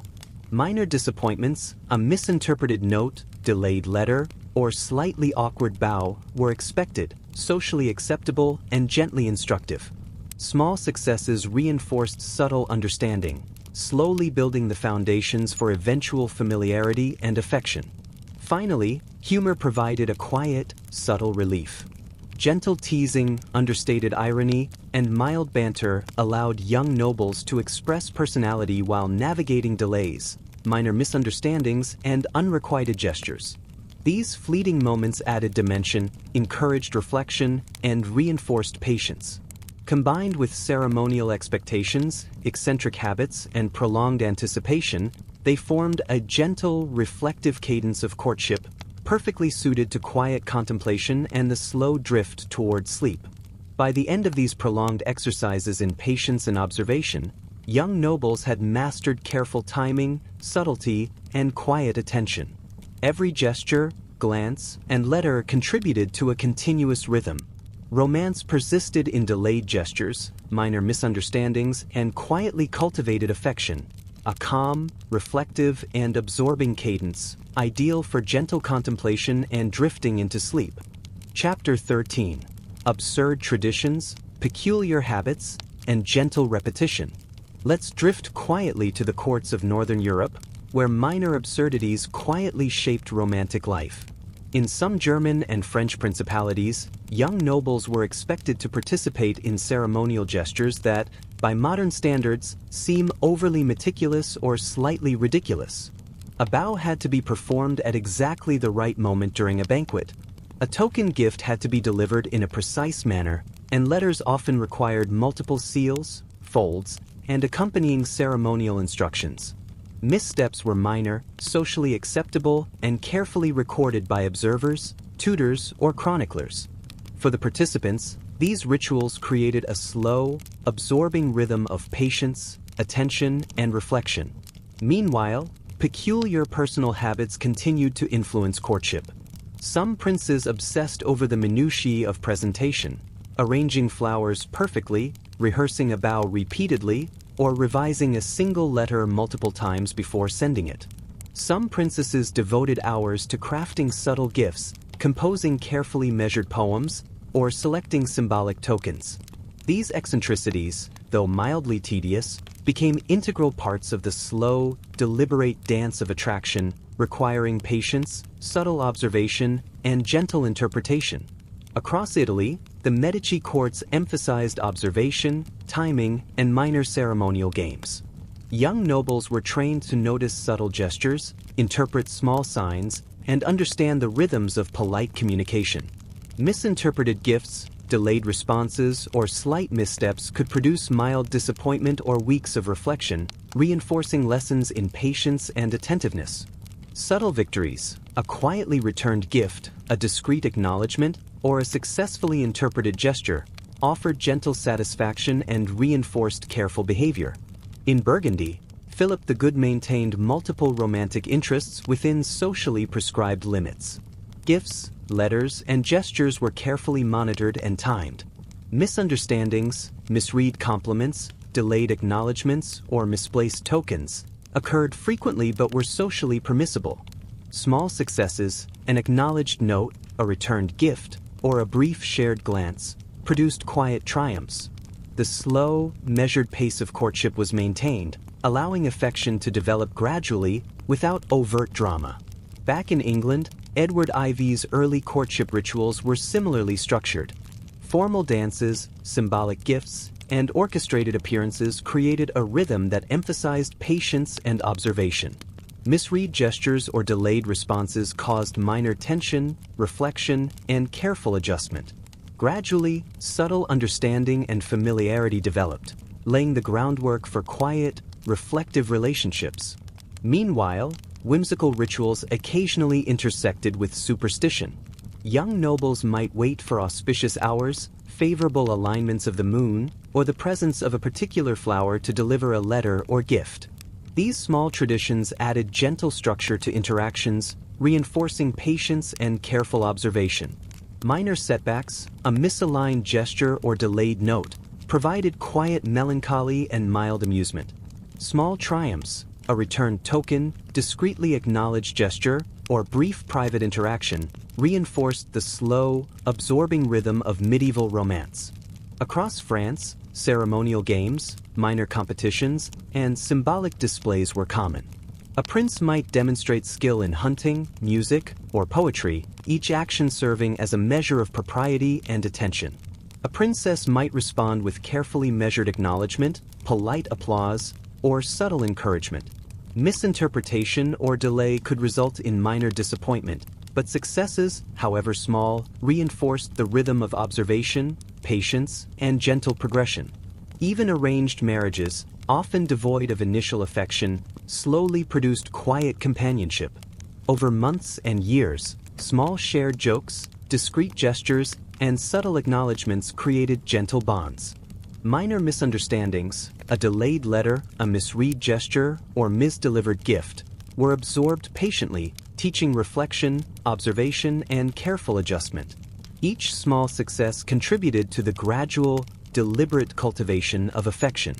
In Italy, young Medici nobles were trained to navigate these complexities. Observation, patience, and subtlety were emphasized. Misinterpretations, delayed gestures, or minor social faux pas produced gentle melancholy, reflection, and modest adjustment.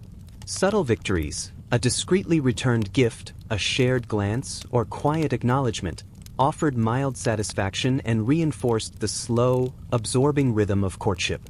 Meanwhile, humor provided a quiet, subtle companion to these processes. Gentle teasing, understated irony, or fleetingly witty commentary allowed participants to express personality within socially accepted limits. These small moments, though minor, encouraged observation, reinforced patience, and offered occasional amusement, enhancing the measured cadence of medieval romance.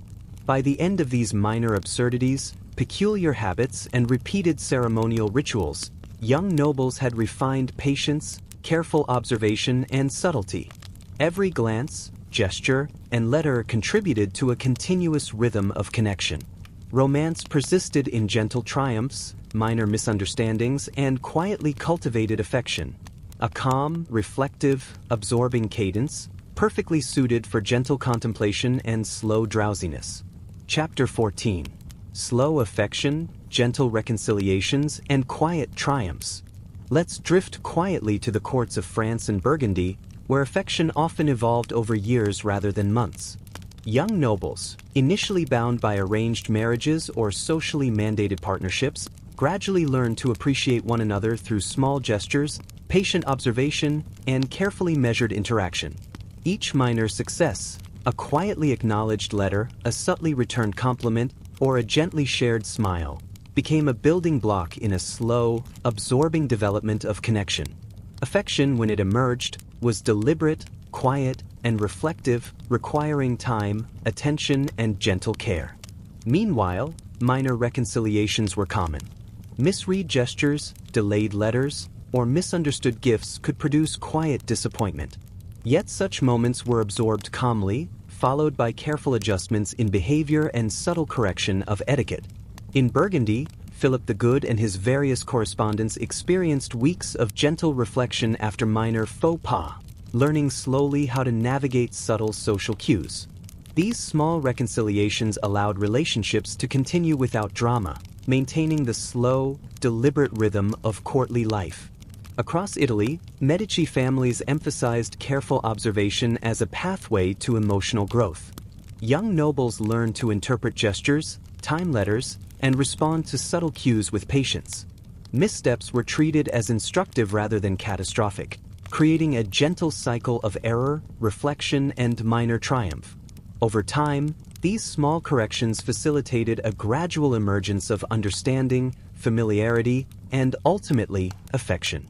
In England, the children of Henry VII continued to experience slow, absorbing lessons in patience and subtlety.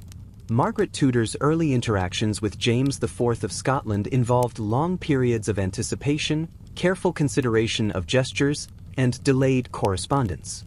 Minor disappointments, a delayed letter, misread compliment, or misaligned gift, were met with patience and reflection. Subtle victories, a discreetly returned token, a shared glance, or quiet acknowledgement, produced mild satisfaction and reinforced careful attention to detail. Meanwhile, whimsical personal habits contributed to the rhythm of courtship. A prince might rehearse multiple versions of a letter, spend hours arranging a small gift, or practice a bow to perfection. A princess might devote time to crafting symbolic tokens or composing subtle poetry. These eccentricities, though slightly tedious, became integral to the slow accumulation of affection, allowing small gestures to carry weight and meaning. Across France, ceremonial games and minor competitions quietly supported the evolution of relationships. A prince might perform a musical piece, demonstrate skill in a minor contest, or compose poetry.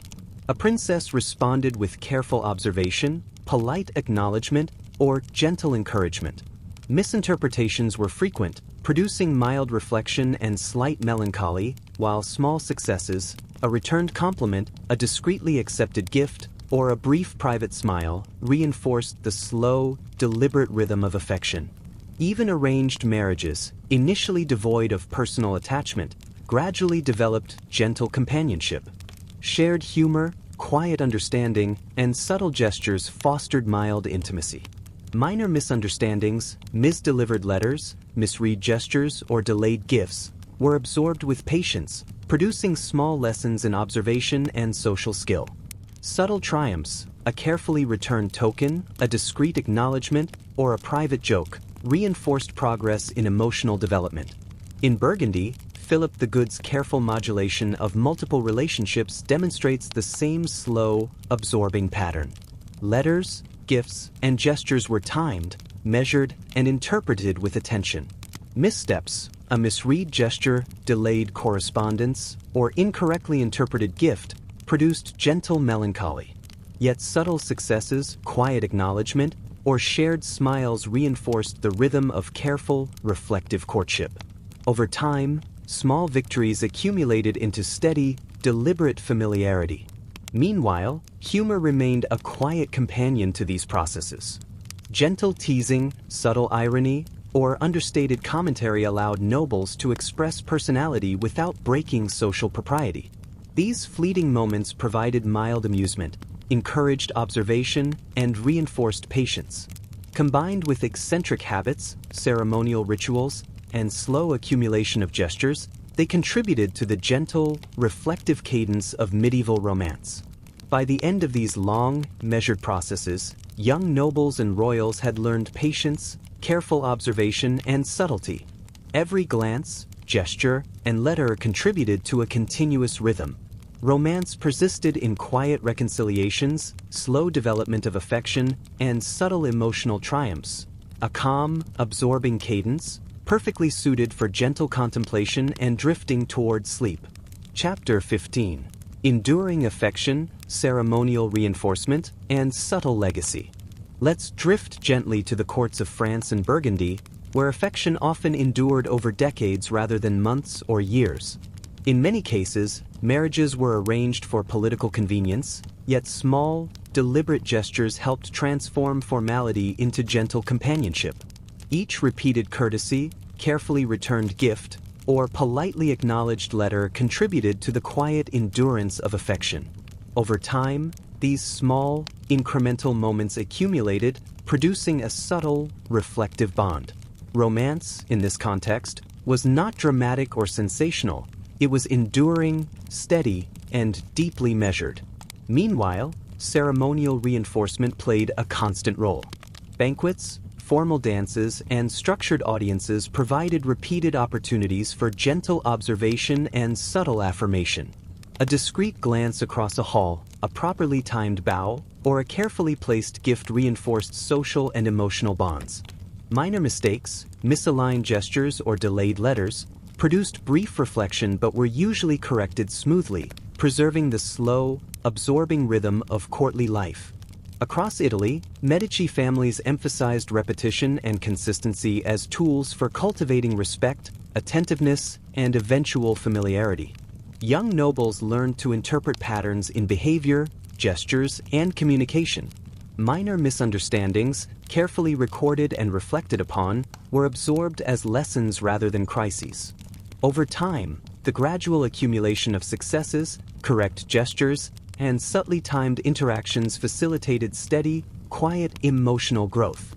In England, the children of Henry VII continued to experience slow, deliberate reinforcement of social and emotional skill. Margaret Tudor and James IV of Scotland navigated years of correspondence, symbolic gestures, and carefully orchestrated public appearances. Minor setbacks, delayed letters, or misread gifts were met with reflection and subtle correction. Steady, repeated gestures gradually built a foundation of trust, recognition, and understated affection. Meanwhile, peculiar personal habits shaped the endurance of relationships. A prince might continue to rehearse a small gift or poem long after initial presentation, refining it for perfection. A princess might maintain a carefully prepared wardrobe of correspondence, gifts, or symbolic tokens to be delivered at optimal moments. These eccentricities, while slightly tedious, became essential for maintaining rhythm, anticipation, and subtle satisfaction. Across France and Burgundy, ceremonial games and formal competitions offered ongoing reinforcement. Music, poetry, and minor displays of skill served as gentle reminders of attentiveness and courtesy. A successful exchange, a returned note, acknowledged gift, or discreetly shared smile, produced quiet triumphs that accumulated over time, reinforcing enduring affection. Missteps, such as misinterpreted gestures or delayed acknowledgement, produced only minor, brief melancholy before reflection and adjustment restored the slow rhythm of interaction. Even arranged marriages, initially devoid of personal attachment, often developed enduring emotional threads. Small shared jokes, repeated courteous gestures, and incremental familiarity gradually produced quiet intimacy. Minor setbacks, misdelivered letters, misread gifts, or delayed acknowledgement were absorbed with patience and reflection. Each subtle triumph, a carefully returned token, a discreet acknowledgement, or a shared glance, reinforced the long-term stability of emotional connection. In Burgundy, Philip the Good's court illustrates enduring affection and ceremonial reinforcement. Letters, gifts, and gestures were distributed thoughtfully over years, each reinforcing social, emotional, and political bonds.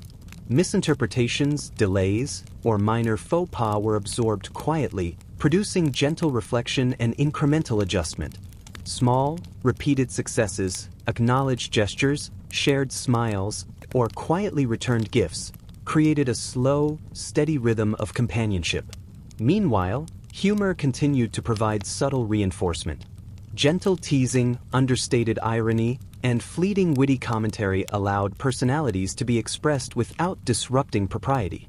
These small moments offered mild amusement, encouraged observation, and reinforced patience. Combined with repeated ceremonial gestures, consistent attention, and deliberate cultivation of affection, humor contributed to the slow, reflective cadence of courtly life. By the end of decades of patient observation, ceremonial reinforcement, and subtle repetition, young nobles and royals had cultivated endurance, subtlety, and careful attention. Every gesture, glance, and letter contributed to a quiet rhythm of connection. Romance persisted not in fleeting drama but in long-term, deliberate cultivation of affection, social awareness, and subtle understanding, a calm, reflective, absorbing cadence, perfectly suited for gentle contemplation and drifting toward sleep. Chapter 16. Inheritance, Family Expectation, and Quiet Duty. Let's drift gently to the courts of Northern Europe, where inheritance and family expectation quietly shaped romantic life. Young nobles were often bound not only by social norms but also by political and dynastic considerations. Marriages were rarely chosen freely. Alliances were arranged with careful attention to lineage, property, and influence. Affection, when it developed, had to coexist with these responsibilities, producing a slow, reflective tension rather than dramatic conflict. Meanwhile, small duties framed the rhythm of courtship. A young prince might be expected to correspond with multiple prospective partners simultaneously, considering both affection and family expectation. A young princess might navigate polite attention to several suitors, balancing personal inclination with guidance from advisors and relatives. Minor missteps, a delayed response, misinterpreted gesture, or incorrectly timed gift, produced brief reflection, adjustment, and careful recalibration. These subtle tensions created a slow, absorbing rhythm, teaching patience, observation, and the careful management of social obligations. In Burgundy, Philip the Good's court provides a clear example of the interplay between affection and duty. While he maintained multiple romantic relationships, each gesture, letter, and gift was carefully measured against social expectation and political necessity. Misread gestures, delayed acknowledgments, or misaligned correspondence produced minor melancholy but rarely disrupted the slow rhythm of courtly life. Subtle triumphs, a quietly acknowledged gift, discreetly returned letter, or a shared glance, offered measured satisfaction while respecting the broader obligations of lineage and inheritance. Across Italy, Medici children were trained to balance personal inclination with family expectation. Letters, gifts, and subtle gestures were timed and measured to ensure propriety.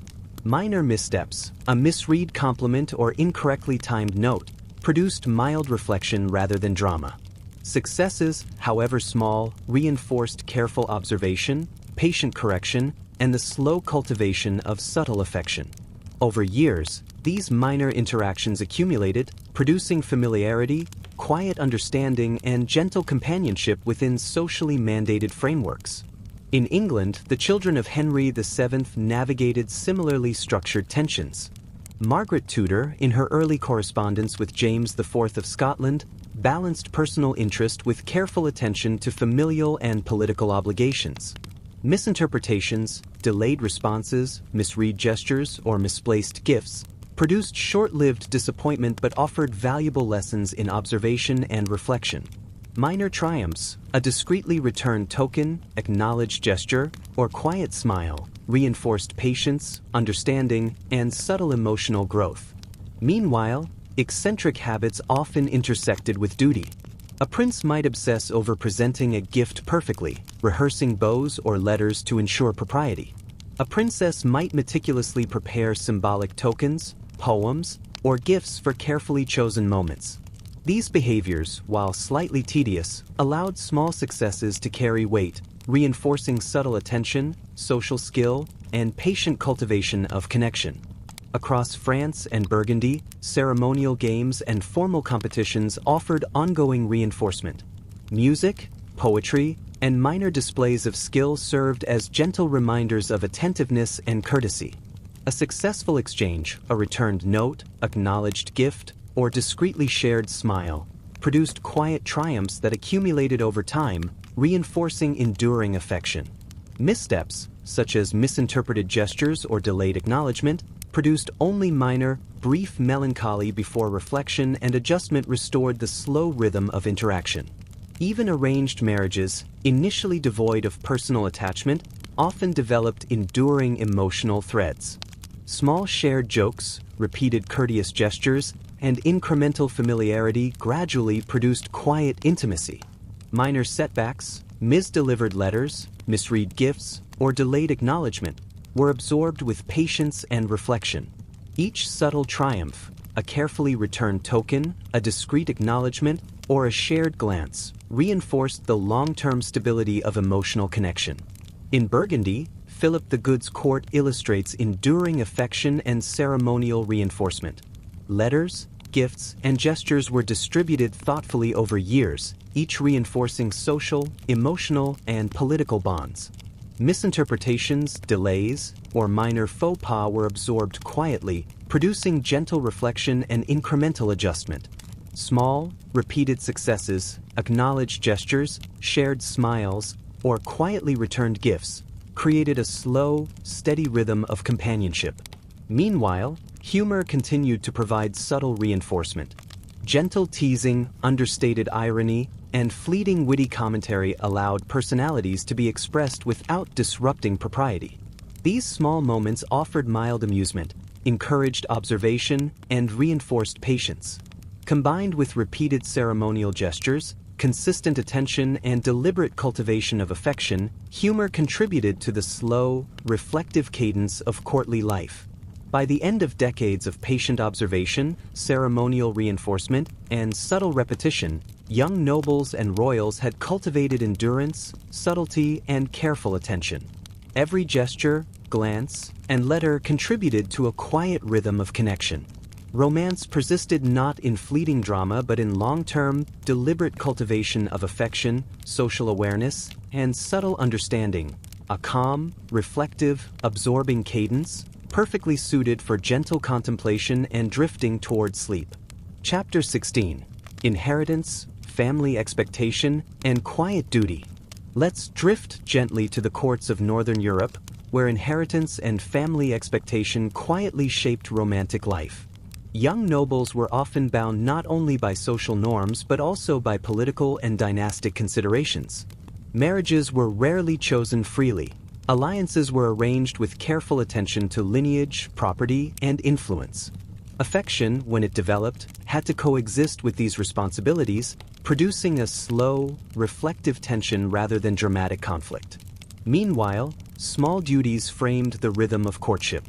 A young prince might be expected to correspond with multiple prospective partners simultaneously, considering both affection and family expectation. A young princess might navigate polite attention to several suitors, balancing personal inclination with guidance from advisors and relatives. Minor missteps, a delayed response, misinterpreted gesture, or incorrectly timed gift, produced brief reflection, adjustment, and careful recalibration. These subtle tensions created a slow, absorbing rhythm, teaching patience, observation, and the careful management of social obligations. In Burgundy, Philip the Good's court provides a clear example of the interplay between affection and duty. While he maintained multiple romantic relationships, each gesture, letter, and gift was carefully measured against social expectation and political necessity. Misread gestures, delayed acknowledgments, or misaligned correspondence produced minor melancholy but rarely disrupted the slow rhythm of courtly life. Subtle triumphs, a quietly acknowledged gift, discreetly returned letter, or a shared glance, offered measured satisfaction while respecting the broader obligations of lineage and inheritance. Across Italy, Medici children were trained to balance personal inclination with family expectation. Letters, gifts, and subtle gestures were timed and measured to ensure propriety. Minor missteps, a misread compliment or incorrectly timed note, produced mild reflection rather than drama. Successes, however small, reinforced careful observation, patient correction, and the slow cultivation of subtle affection. Over years, these minor interactions accumulated, producing familiarity, quiet understanding, and gentle companionship within socially mandated frameworks. In England, the children of Henry VII navigated similarly structured tensions. Margaret Tudor, in her early correspondence with James IV of Scotland, balanced personal interest with careful attention to familial and political obligations. Misinterpretations, delayed responses, misread gestures, or misplaced gifts produced short-lived disappointment but offered valuable lessons in observation and reflection. Minor triumphs, a discreetly returned token, acknowledged gesture, or quiet smile, reinforced patience, understanding, and subtle emotional growth. Meanwhile, eccentric habits often intersected with duty. A prince might obsess over presenting a gift perfectly, rehearsing bows or letters to ensure propriety.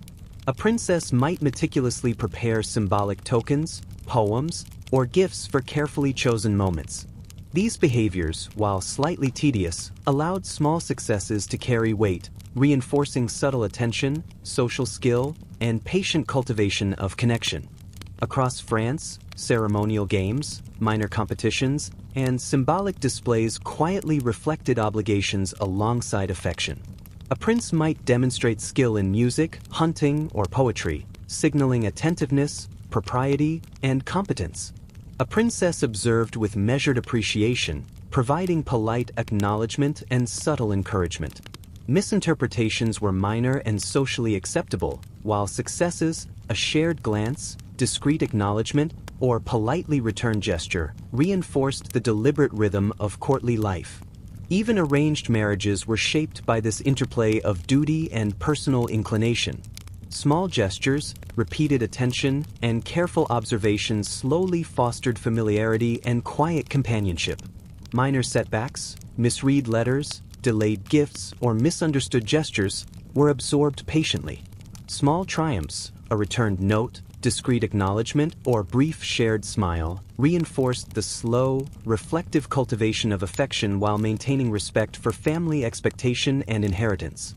In Burgundy, Philip the Good's deliberate management of multiple relationships demonstrates how duty and affection intertwined. Letters, gifts, and gestures were distributed with attention to both personal preference and social expectation.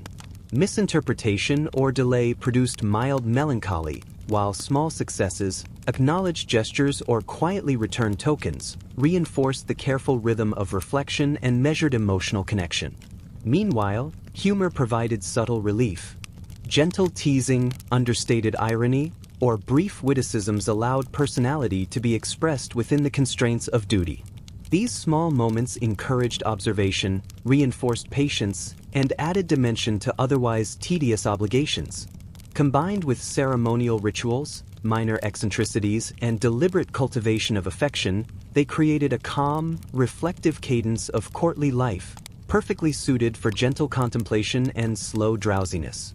By the end of these decades of patient observation, delicate gestures, and careful attention to duty, young nobles had learned to balance affection with obligation, desire with expectation.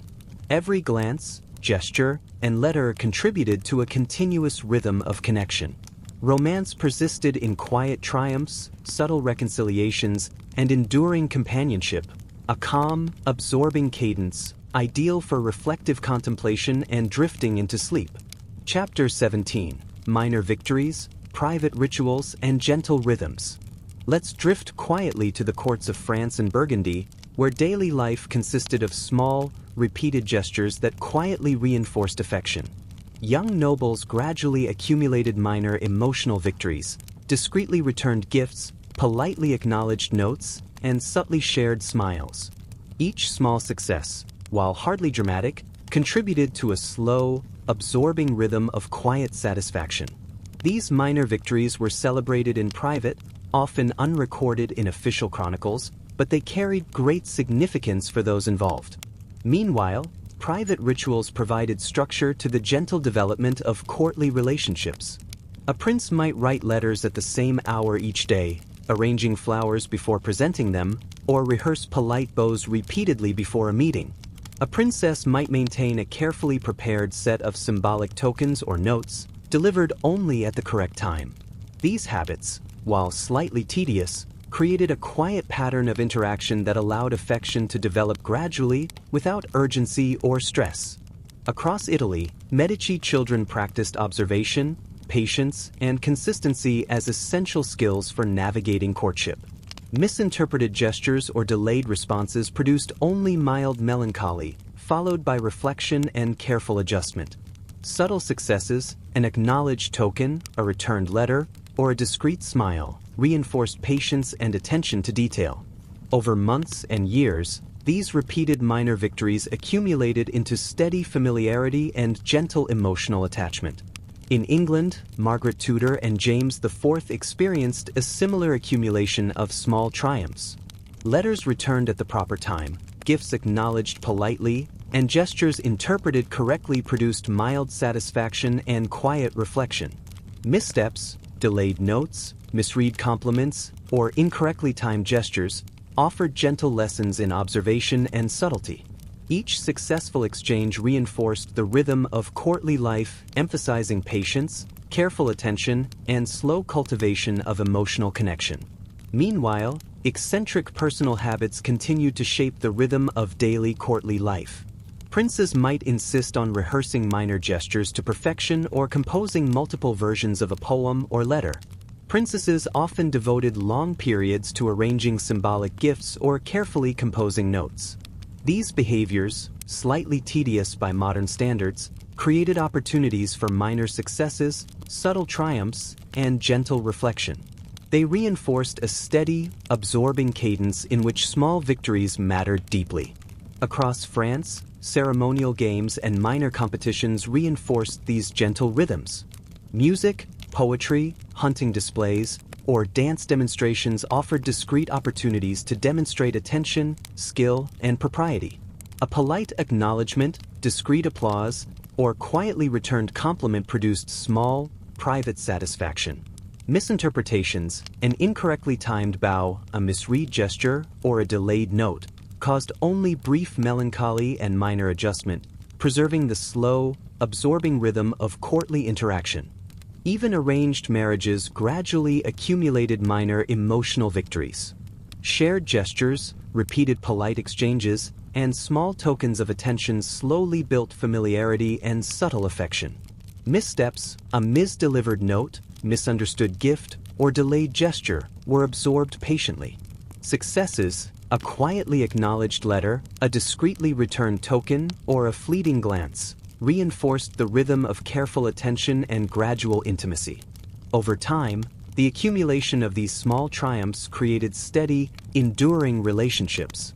In Burgundy, Philip the Good's court demonstrates the quiet power of repeated minor victories. Carefully timed letters, gifts, and gestures created an ongoing rhythm of observation, reflection, and subtle accomplishment. Misinterpretations, delays, or minor errors produced brief disappointment, while small, discreet successes, acknowledged gestures, returned gifts, or subtle smiles accumulated into quiet, emotional satisfaction and gentle, enduring companionship. Meanwhile, humor continued to provide gentle relief. Subtle irony, mild teasing, or brief playful commentary allowed individuals to express personality without breaching propriety. These fleeting moments of amusement reinforced observation, patience, and subtle social skill, adding texture to otherwise slow and deliberate daily interactions. Combined with repeated gestures, private rituals, and minor victories, humor contributed to a calm, reflective cadence of courtly life, ideal for gentle contemplation and sleep. By the end of these decades of quiet accumulation, repeated gestures, and small personal rituals, young nobles and royals had learned patience, subtlety, and careful attention. Every glance, letter, and gesture contributed to a continuous, absorbing rhythm. Romance persisted in minor triumphs, private rituals, and enduring familiarity, a calm, reflective cadence, perfectly suited for gentle reflection and drifting into sleep. Chapter 18: Resolution, Patience, and Quiet Consolidation.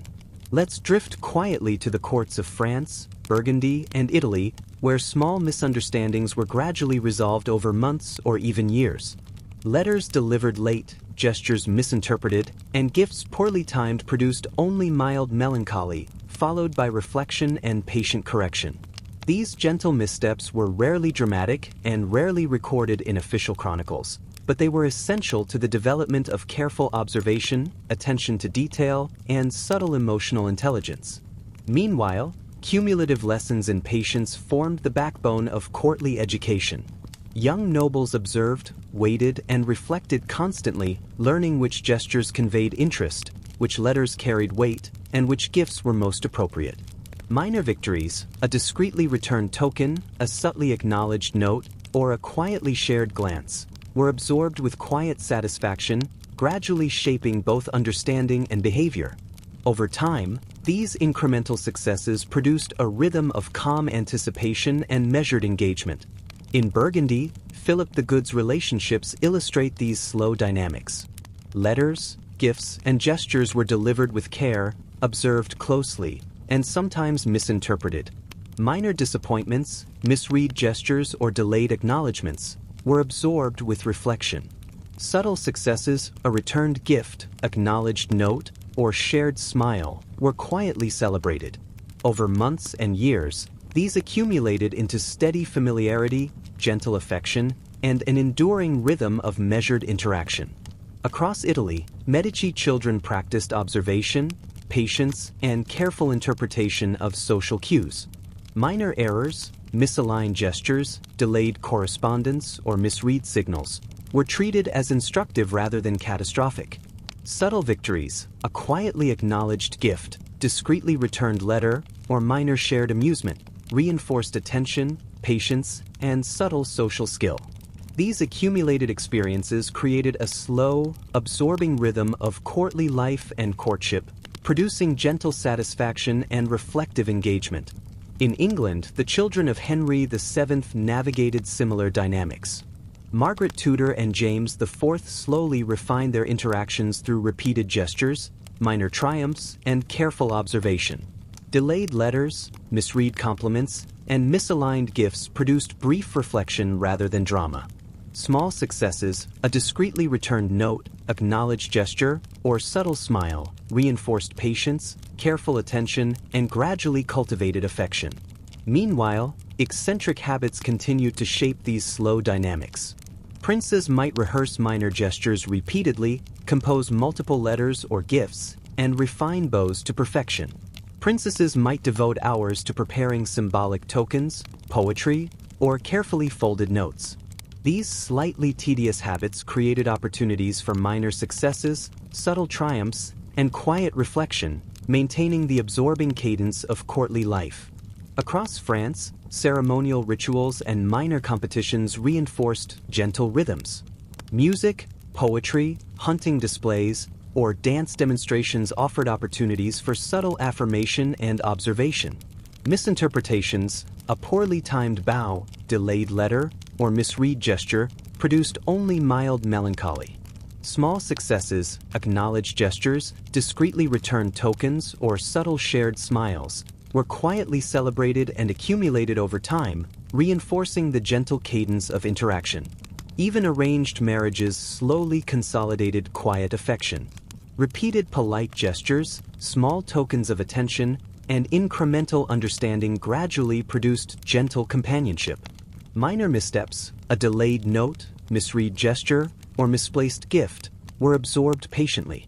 Each subtle triumph, a quietly acknowledged token, discreetly returned note, or brief shared smile, reinforced the steady rhythm of connection, leading to gradual familiarity and enduring, reflective affection. In Burgundy, Philip the Good's court illustrates the quiet consolidation of emotional bonds. Carefully timed letters, gifts, and gestures produced steady, absorbing interaction. Misinterpretations or delays produced brief melancholy, while minor successes, acknowledged gestures, returned tokens, or subtle smiles accumulated into long-term satisfaction, gentle companionship, and quiet familiarity. Humor remained a gentle companion throughout. Subtle teasing, understated irony, or brief witty remarks allowed personalities to emerge within propriety. These fleeting moments encouraged observation, patience, and minor amusement. Combined with repeated gestures, careful rituals, and the accumulation of subtle victories, humor contributed to the calm, reflective cadence of courtly life. By the end of these long, measured processes of reflection, observation, and small triumphs, young nobles and royals had mastered patience, subtlety, and careful attention. Every gesture, glance, and letter contributed to a slow, continuous rhythm of connection. Romance persisted in minor victories, gentle reconciliations, and quietly accumulated familiarity, a calm, absorbing cadence, ideal for contemplation and gentle drifting into sleep.